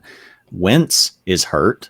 That offense is not playing well. They dropped 5 balls a game. Yeah, I just Alshon could be their saving grace, though. I mean, if he's all the way healthy, but I mean, yeah, but he's not. He hasn't been all the way healthy since Chicago. Yeah, you're right. And even in Chicago. Yeah, and Even that's in what Chicago. got him on the injury train because Cutler would throw it 45 yards down the field in the triple coverage, and he'd either come down with it or he'd either come down with the ball or a sprained ankle. That's how it worked. A sprained ankle ain't nothing to mess with. yeah, I mean, if you needed a receiver yourself, if you were desperate there, I could see, giving it a shot with him. But, I mean, every year, I mean, I think we've just got it. He can still put up a good game here and there, but I think largely we've still just got like 2014 Alshon stuck in our minds. It's almost like Josh Gordon. It's almost like Josh Gordon. It's not a lot like Josh Gordon. Yeah, to where we're like, oh, Alshon, but I mean, you look at what he's like the homeless man's version of Josh Gordon, though. So I mean, so each of the last 5 years. So 2015, I mean, he actually put up good numbers for only 9 games. He had 807 yards and 4 touchdowns. But then, 821 and 2 touchdowns in 2016. That was in 12 games. He only had 789 and 9 touchdowns, very touchdown dependent in 2017. And last year, 843 and 6 touchdowns in 13 games. This season he's played 8. He's got 353 and 3 touchdowns. So he's on pace for a full 16 game schedule for 700 yards and 7 touchdowns. And it is boom or bust. I mean, he's had a couple of like 18, 19 point games, and it is against bad defenses, or he has bad defenses coming up. So if you needed a guy, I could justify doing that. But, with the top waiver priority, you've still got a couple of weeks left for guys, a running back to get injured, to where you could pick up, potentially, vulture a really good handcuff or something. I just can't justify using my top waiver priority on Alshon Jeffrey. Mm-hmm. Especially who I would. I'm sorry. Go ahead. To get back to waiver, I mean, if we're talking waiver wires, if he's still on the waiver wire, Russell Gage, I think, is a really good play. Russell Gage has been one of my favorite waiver wire pickups for like 4 weeks now, and he's done okay. And he's going to do a lot better if Calvin Ridley JJ is not on the field. Julio Jones, if you will. If Julio Jones isn't on the field, I think Gage is going to really eat. So let's see what we say about Julio here. So I think he's probably going to play. He was not spotted at the portion of Falcons practice open to the media. You're not going to hear much because he's a veteran. He's not going to, he's going to skip practices all week. Yeah. Yeah, you're really probably not going to know until like Saturday. Well, it's a Thanksgiving game this week. I believe. Right. Yeah, it's Thursday night game. So he's on a short week. That's so true. that might make it. Yeah, that might make it tougher. He was in pain. I watched that game last week. So after he hurt his shoulder, one of his teammates just walked over and didn't even really pat him, just kind of give him, just put his hand on his shoulder, and Julio flinched and winced. For a guy if I just casually came up and put my hand on your shoulder, so that's how much pain he was in. So it could be a situation where he doesn't play. Would you pick up Gage over? Not with the number one priority, I don't think. Well, you don't have to. That's the thing, is you just wait. Well, if it's a free agent, yeah. If he's a free agent, yeah. But if I'm waiver claiming him Tuesday night, yeah. No, I wouldn't waiver claim. I'd just wait till tomorrow morning and pick him up. You think people are going to pick him up on the waiver? No. Probably only maybe you run the risk of a Julio owner picking him up, but they'd still probably deeper league still too. Yeah, they would probably try to go for somebody else. They're probably not going to be thinking about I didn't even really realize that Gage got double-digit targets till I looked at it just then. So and he had 9 targets back in week 8. Yeah. Well, yeah, but I mean that's sprinkled in there with 4 target games. So if Julio's out, could work out. Well, I mean, I think it's okay. He's basically slotted in right where Sanu was.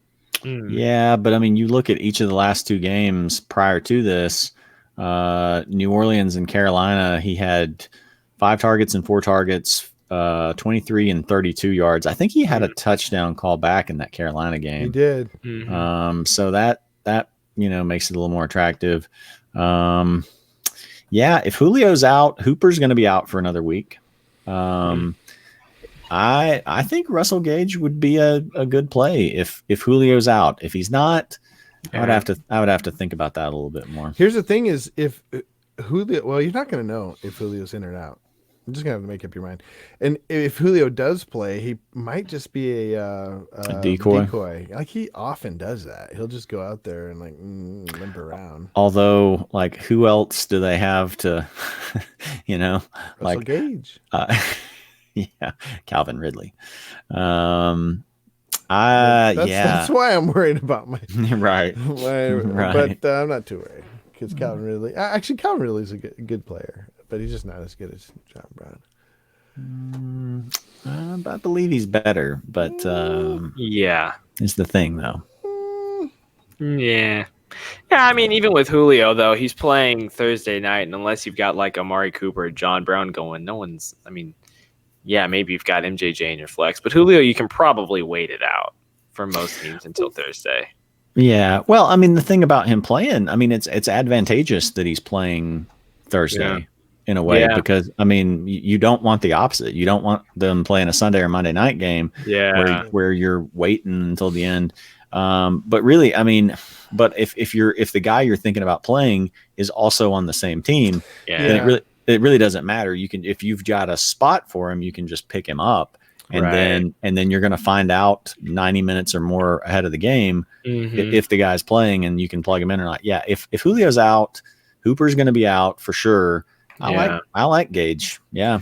Also, Ryan, Shepard might be on your waiver wire. That if like a number Sterling Shepard. Yeah, that another Sterling Shepard advocate. I mean, what do you like? Yeah. What's his name? Is out. Golden Tate. Yeah, Golden Tate is out for at least a week. Well, we don't know for sure, probably, but I mean, he's in the concussion protocol. He's probably out. I mean, we're talking about New York here. Like everybody who gets a concussion's out for like 4 weeks so far. Well, that was Shepard's second one, so yeah. But I like Sterling Shepard. I like places that I've got a spot for him in my leagues. I've got him. He's got a good schedule. He's got Miami. What's going to be funny is like the fantasy playoffs. I can already see this coming, where I'm going to be rolling out like Sterling Shepard and Devontae Parker as my number one and I hope I two. Play you. Because it's just. But I like. I don't know. Well, I mean, we'll see how it goes this year. I feel like I'm in for some regression, but I've got like my winning percentage in week 15 is like 74%. But I think it's because like by the time you get there, right now it looks okay. Like right now there's not that many injuries, major injuries. But like in past years, like you would get there and just your whole lineup would just be decimated, and everybody else's lineups would be decimated. And so then it comes down to not like the easy players, the gimme picks that you drafted in rounds 1, 2, or 3, but like guys that you're really having to go out and know your stuff a little bit more on. And I think in those cases, like that's where I've had an advantage. So I don't know if Devontae Parker is that. Devontae, no. Oh boy, I'm gonna go off on a little. I don't need a 30-second. He's been good. Like no, you don't have to say anything. I know he's been the last couple of weeks. He's been good. I mean, longer than that. So look, from week 4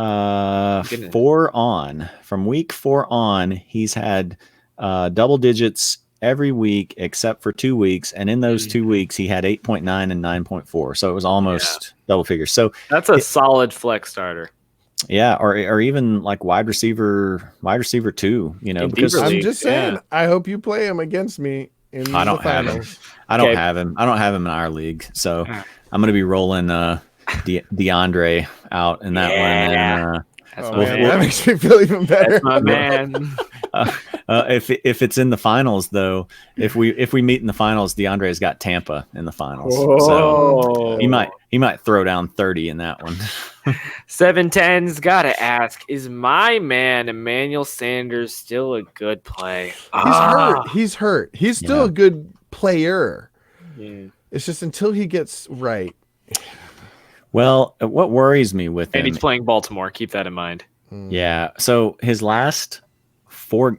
This is brutal. His last 3 games, he's had 24, 33, and 15 yards. He's had 2 catches, 3 catches, 1 catch. And we talked about this. Here's what worries me with Emmanuel Sanders is I would feel better if it was like a sprained knee or whatever, like something that like what the timetable is. Yeah. With like his ribs and it being a pain issue, how's that going to heal? I mean, if he's catching balls and falling forward, it just seems like hit too. And getting hit. Yeah. Like how is this ever going to heal? And so that's my fear with Emmanuel Sanders is just he's never going, like they won't just shut him down for a while to let him heal, which is probably what they should do unless they've been given some timetable of like, well, this would be like a 2-month recovery anyway. But I don't think, they're not going to shut him down. They've still got him out there for like a catch or 2.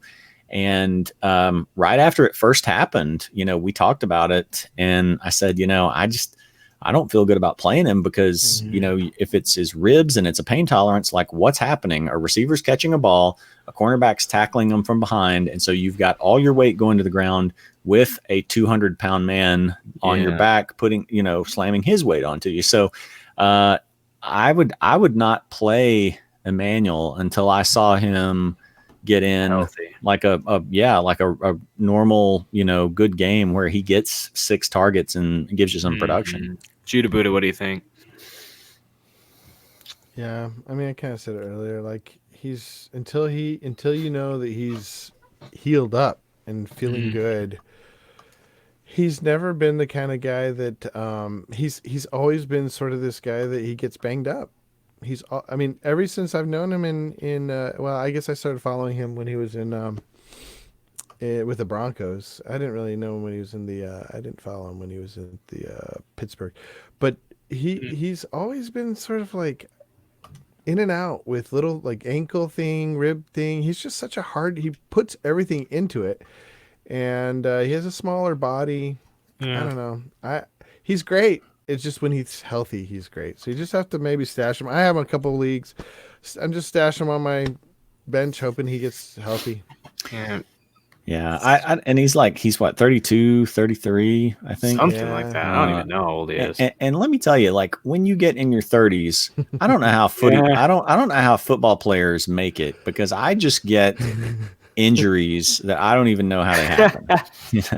I think about that a lot. I've somehow hurt my Achilles, and so I can feel like pain in it when I'm like, oh no, I don't want this thing to pop or something, so now I'm paranoid. But yeah, once you get into your 30s, you just get random. And so football players, my heart goes out to you. I don't know how you make it, because I would never, one hit would be the end of me. Yeah, I tried to run to the car real quick. I tried to run to the car the other day, and my knee was killing me. It was popping, and killing me. I was like, man, you got to put me in the IR. He's officially doubtful for this Saturday's podcast. Well, we were already going to do that for concussion-like symptoms, just weird rants about Derrick Henry. And it's crazy. Our independent doctors just, they're like, he's not good to go back in. Yeah, we can't let him assist coach in Washington anymore. That's changed him. You're gonna have to see a neurologist. Yeah, I think the worst part of it. I think the hard, even above the injuries and everything for Sanders, he's playing Baltimore. Yeah. That's just huge for me. It's just injury, inconsistency, and Baltimore. That's just it for me. And on the road, yeah. So Baltimore can be had, guys. But this is Baltimore riding on a high horse over the last few weeks in Baltimore. What? They're probably gonna get beat at least one more time, and people are going to score touchdowns on them. We're talking about the NFL. We're going to lose for the last 3 weeks. No, I haven't. Baltimore? Yeah, you said they were going to you said after they beat the Patriots, you said that they were probably going to have a letdown game against the Texans. And you said they were probably going to have a letdown game against the Rams. They're going to put up 40-point games 3 times in a row. He forecasted a letdown game against the Bengals, I believe. Lamar against the Bengals. And I'm just no. He's, I don't know. He's just stuck on this letdown game. It's he's just ridden with it this far. I will say, if they're gonna have one, I could see them losing this game, but I think if they do, it's not gonna be because the San Francisco offense blows up. It's gonna be because somehow their defense creates some turnovers. And look, the thing about the NFL is teams can look invincible. Invincible week after week, and then all of a sudden they just run into a buzzsaw, and someone throws something out against them that they have not seen yet, that they have not schemed for. And so, I could see this. I could see San Francisco winning this game, but I don't think it would be a pretty game. I think it would be something like a 2017, 23-20 game or something where San Francisco gets a scoop and score and something like that. So I just don't see San Francisco's offense doing a ton in this, but I could see a path where San Francisco could come in and win it. Claudio Jenkins has got a question for us. Good to have you. Or actually, sorry, we'll get to you in 1 second. Eric Courier had one right before. He said he knows this isn't time for starter sit, which we normally do on Saturdays. And scheming if there's a better question, but do you like Watson or Allen? Watson versus New England and Allen versus Dallas. We talked. Which Allen is that? He means Josh Allen. Josh Allen. Yeah, we talked about that earlier. I like. Who did I say I like? I like them both. Well, we didn't talk about. We talked about both of them against each other. Yeah, but not specifically against each other. Yeah. I think I said I would play Josh Allen over. Yeah, because he'll get you probably at least 17. Like at worst case scenario, he'll get you 17. Worst case scenario, New England makes the Texans look ridiculous. Yeah, I think the floor is safer with Josh Allen. I would if you've I'd got agree another option out there. I think we all are kind of inclined. Well, maybe not Judah with Allen, but I am inclined like to maybe go with a Darnold or a Foles.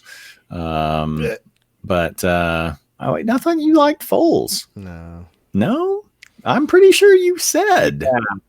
I He's like playing okay. Tampa. Not over Allen. He's playing Tampa. Okay. I don't know if you noticed, but Tampa's playing a little bit better defense these For days. one game. For one game. Let's not One game carry turns into two. Yeah. So, I think Allen's floor is a little bit safer. Yeah, I think his floor is safer, and I think Watson's ceiling is much higher. Yeah. Right. I agree. That. Yeah. I don't against the Patriots. I don't think it will be. Claudio Jenkins, thanks for tuning in, man. So he's still got Le'Veon on his team, and his playoff schedule's rough. They've got Baltimore and Pittsburgh. Should he just roll with him, or are there any RBs he could flop him for? Man, is your trade? You like not have a trade deadline this week? Apparently not. It's a private league. No, a lot of leagues, go till most private leagues will go till Thanksgiving. Really? Yeah, that's usually the private league that I've seen. Okay. Talk about Thanksgiving. Okay. But I mean, who you can trade Bell for? Like, if you look at the top 10 running, who are the top 10 running backs that don't include Bell? You could always look for some like deranged lunatic that doesn't believe in Derrick Henry and like swap him for Derrick Henry. I would. Yes. I would, Claudia. I will trade you right now. I wouldn't even blink.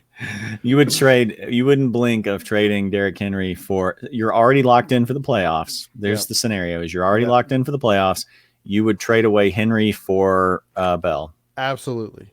Wow. Absolutely. Despite the fact that he's got two of the toughest run defenses for his playoff matchups. He catches balls.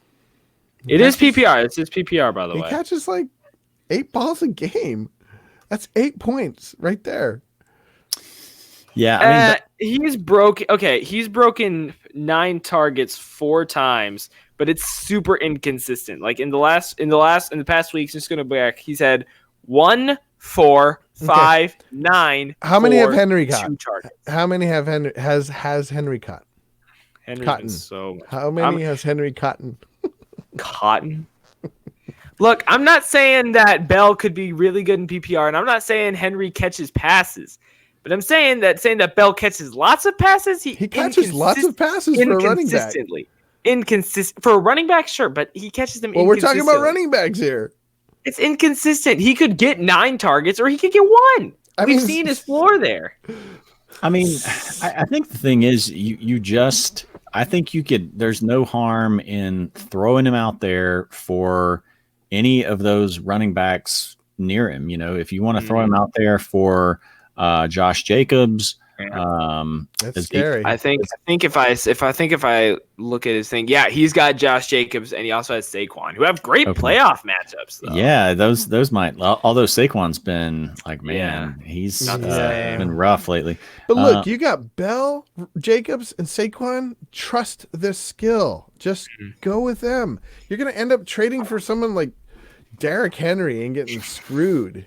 Oh my gosh. Yeah, you could get completely screwed. There could be some like point like ceiling where if you go past it, like if you go past the line, you get punished. No. Look, first of all, regression is completely against Henry at this point. Like If you could trade Henry away at this point, it'd be perfect. This is his peak. Not if it's 2018 where he just steamrolled everybody at the end of the season. He did that for 2 games. No. In the whole season. No. The whole season. He did right, that 2 games. Let's go back up into his game log. Pretty sure it was more than 2. I don't know if it was 3, 4, or what, but I'm pretty It sure might have been 3, but it was like not very many. Quick Jeopardy music plays in background as we look up stats. Right. Wasting our time on Henry. Oh my Well, gosh. we have to verify this. Okay, so Let's see here. Okay, 2018. So in his last 5 games, he had at least 10 fantasy points in his last 5 games. So did James White. James White was a beast last year. Let's hold on a second. I mean, last year. okay, so 10 points. So his last Yikes. 4. At least that was his floor. That was his floor. Yeah, so he ran for 84 yards or more in every one of them. He ran for 238, 4 touchdowns against Jacksonville. That's one. 170 and 2 touchdowns against 2. I told the you Giants. 2. He ran for 84 and a touchdown against Washington. That's like 14 points. That's not a huge game. That's 16. And he caught a reception. So he basically had 15. 15 points.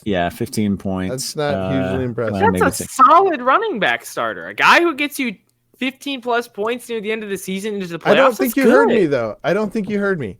Okay. I was saying that this is his peak. These last 3 games, 4 games, whatever, that's his peak. This last game he just had, that's his peak. That's where you sell him.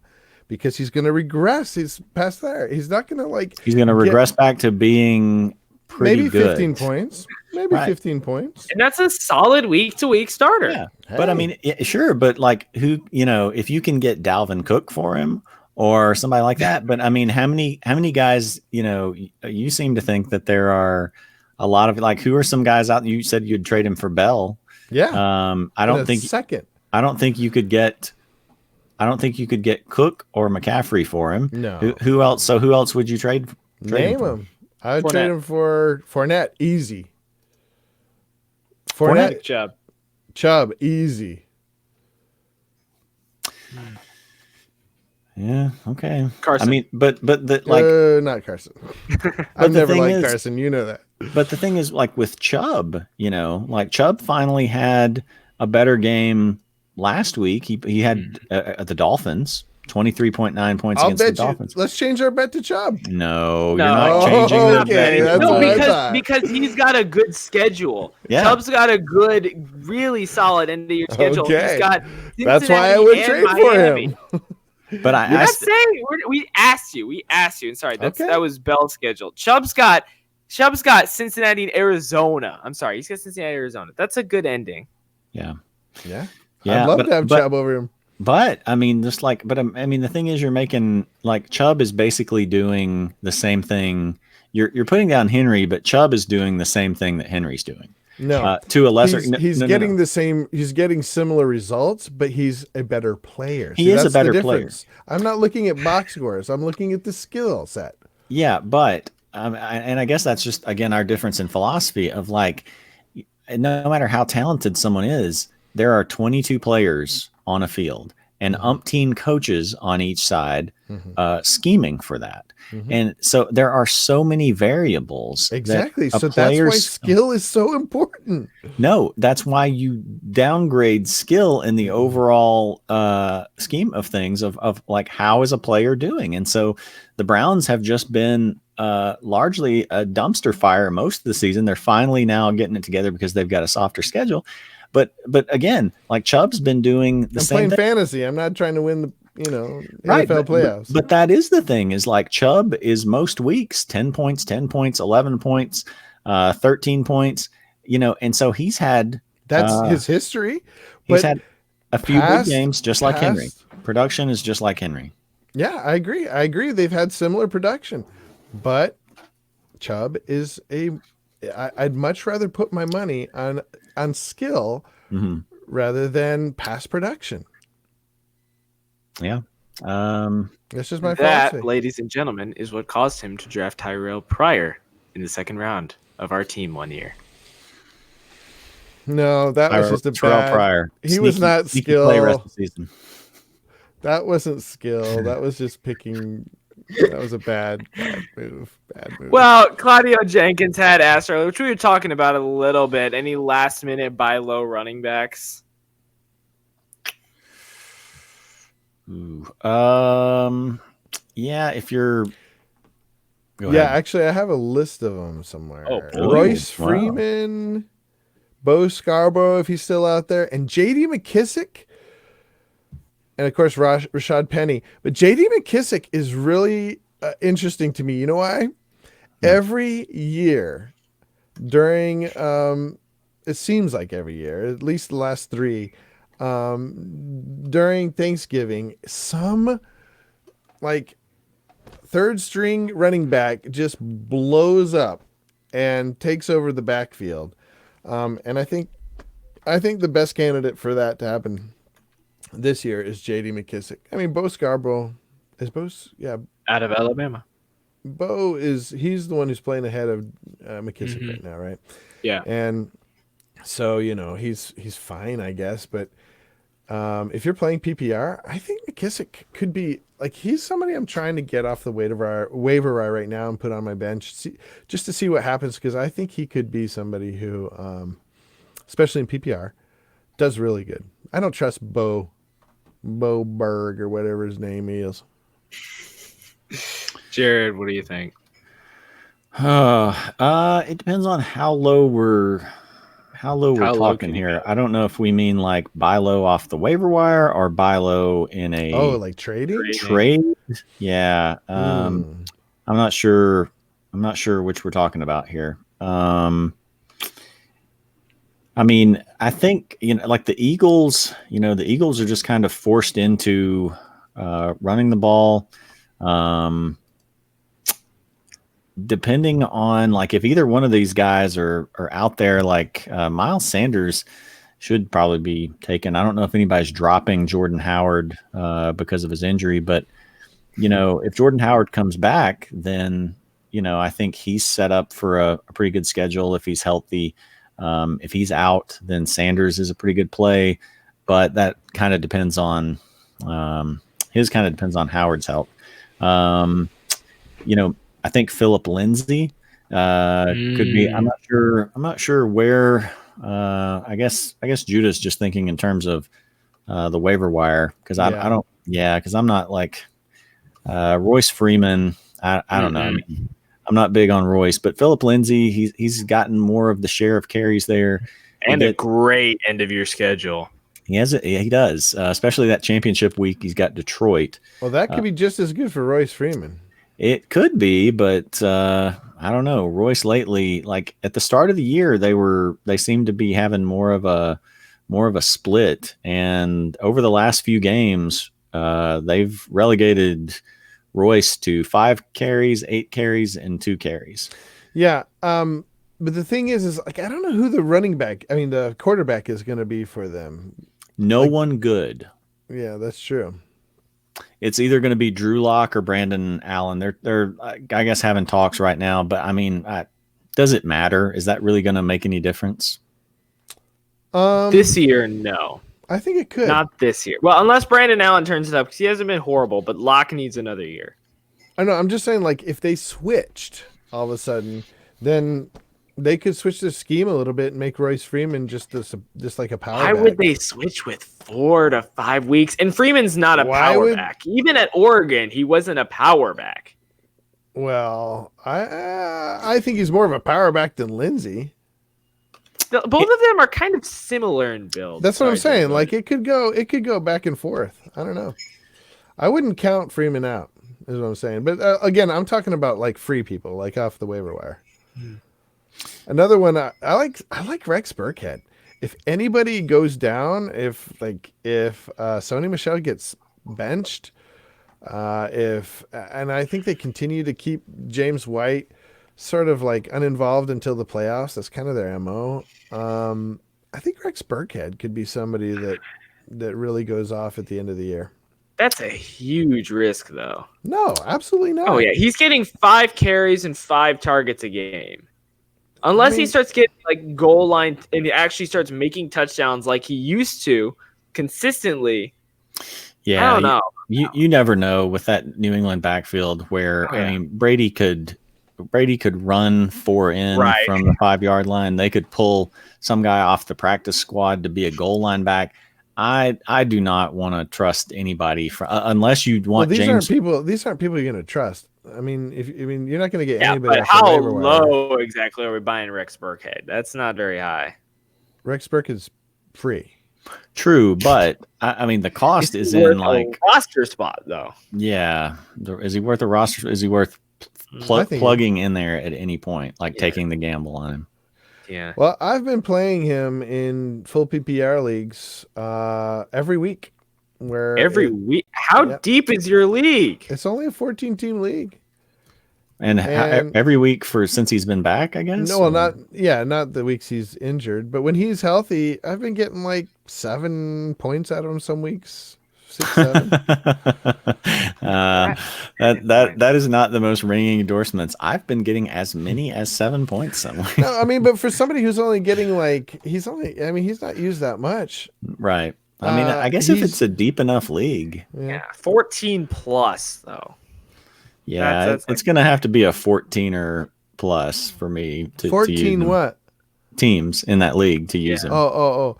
But like I said, I think it wouldn't be much for him to start getting a lot more work. Yeah, but until he does, and even if he does get more work, like for example, he goes off against like Cincinnati or something late in the year, who's to say Brandon Bolden doesn't do it next week? Who's to say James White doesn't do it next week? Because Brandon Bolden's only brought in when Sexy Rexy is injured. And Rex is injury prone. He's probably like Sony. Everybody's injury prone. White hasn't really been injury prone. Sony's had problems back at Georgia, but everyone else. If Sony goes down, Rex is going to get a lot of work. They're going to need a lot to go down for him to get a lot of work. No, Sony goes down. Rex Burkhead is going to get he's already getting a ton of. He's already getting a ton of snaps as it is. He's not getting a ton of carries though. You don't need carries. Targets. Wait, you don't need carries? No, what I'm saying is for a running back. No, you don't need carries right now because you got Sony in there. Sony goes down. Who's getting the carries? Not James White. But that's an if. If that happens, that's what fantasy football is, man. You can't wait till somebody blows up to pick him up. This is a big if. All right. It's a big if. Okay, while we've been arguing and rambling for the last 20 minutes, people, our chat has been blowing up about Derrick Henry, and this is probably the funniest thing I've seen all day. Eric said, is it just him, or do Jared and Judah sound like they're married when they talk about Derrick Henry? And Claudio says, I'm the teenage kid listening to y'all and trying to stop them. And Eric, darn it, you figured out my strategy. That's why I go to 2 schools. I'm just the mom over here. Derrick's a good boy. He has good games. You leave him alone. Don't ground him. No, I think I'm the mom because I am wiser and more. I have more foresight in this situation. You're the impetuous dad reading the newspaper. Baltimore Ravens are probably going to have a down week this week, but at 40 points. Derrick Henry's unstartable this week, puts up 28 points. Yeah, I'm unclear on how you have better foresight when AJ and I have been predicting at least some of these Derrick Henry, the Kansas City game especially, where you're like, no, Kansas City's got a good pass rush. Like, what does that have to do with Derrick Henry running the ball? I don't know that I think foresight may be like another one of these players whose names you forget. Like you're thinking of another term other than foresight. We'll see. We'll see. But your hindsight is 2020. No, that's what box scores are. Hindsight. Eric Curry, yeah, don't worry about blowing my seat. It was gonna happen at some point. It was totally worth it. I actually have to head out right now, so I got it too. Why don't we wrap it up? All right, we can wrap it up right here. You guys have any final words for us? You go first, Judah. A couple more. Keep your eyes on if you don't pick them up. If you're desperate, like I was watching that Cowboys game, and Tony Pollard got a lot of work, and they were not. It wasn't like they were winning. So I'm a little concerned. About Zeke, and I have my eye. I'm probably going to pick up Pollard. Just in case, and the leagues I have Zeke if he's available, and then Justice Hill was getting a ton of work yesterday. It felt like it was. I haven't checked to see if he actually did, but he seemed like he was more involved. Yeah, he had 8 attempts, only 27 yards. But if one of those guys goes down, I bet you Justice Hill's his work share goes way up. Yeah, for Baltimore. Claudio does say he doesn't think Pollard's a 3-down back, though. I think he is.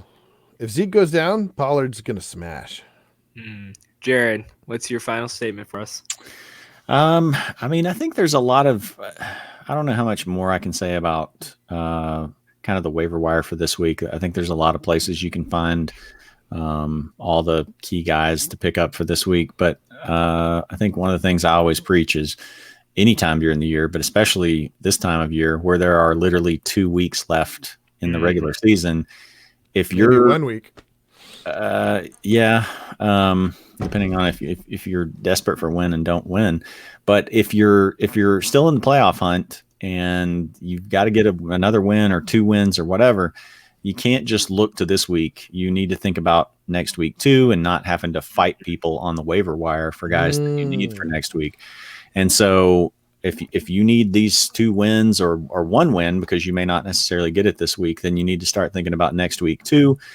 So, I think a guy that you can look at streaming at quarterback next week, in addition to, some of the guys we mentioned, like Darnold, who's going to have Miami next week, is going back to good old Kirk Cousins, who's got Detroit next week. So this week is not the best matchup with the Chargers, or I'm sorry, with Seattle. I think. In Seattle, but against Detroit earlier in the year, he had 29 points.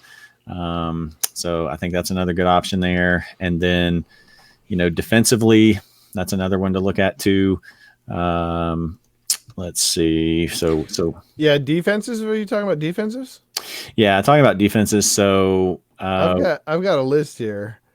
Well, so like week 14. Well, I'm looking ahead to week 14. So if you've got some for 13 or whatever. No, I've got some for 15 and 16. I think Seattle's a really good one, I think, to play. Like if you want to pick them up now and play them, and then hope, and then they have really good week 15 and 16 matchup. But New York Giants, like they have a really decent pass rush. And they got like Miami and who's the other one? Miami and Washington. So like that would be a great pickup if you're looking ahead to the playoffs. So who'd you have?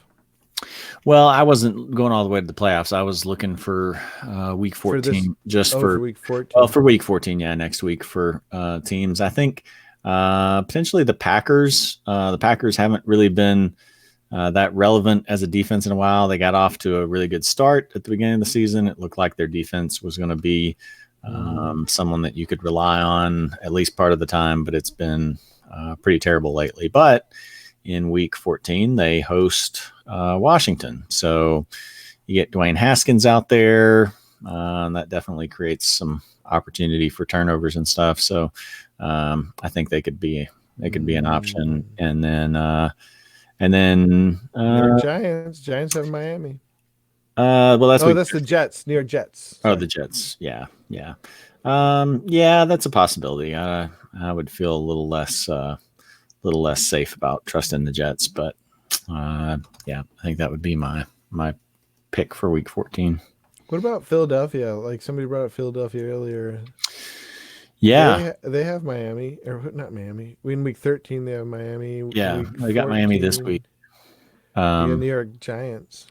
Yeah, that's potentially some turnovers with Daniel Jones. Yeah, that's a good one. If you don't have a New England or a Pittsburgh or a Baltimore stashed, I think Philadelphia, they've gotten healthier. They've played well. They limited New England when they were there. Yeah, I think that could be. Wow. So yeah, they have Miami, New York Giants, and Washington 3 in a row. Yeah. Those are not bad. And Lee, sorry, go ahead. No, do we start to trust Kansas City after they play defensively? After they play, or just not when they play New England? Actually, even against New England, I wouldn't actually worry about them against New England. I would be a little hesitant. Because that could be one where Belichick just smashes the run game up the middle. Everything. But their playoff schedule, Denver and Chicago, especially like hosting Denver. Now, the nice thing was when they played them earlier in the year, it was Joe Flacco. I know it's still younger guys, but these younger guys are at least probably getting the ball out a little bit quicker than Joe Flacco, who stood there and took 9 sacks in week 7. So I don't think you're going to get a 9-sack game against them, against the young guys.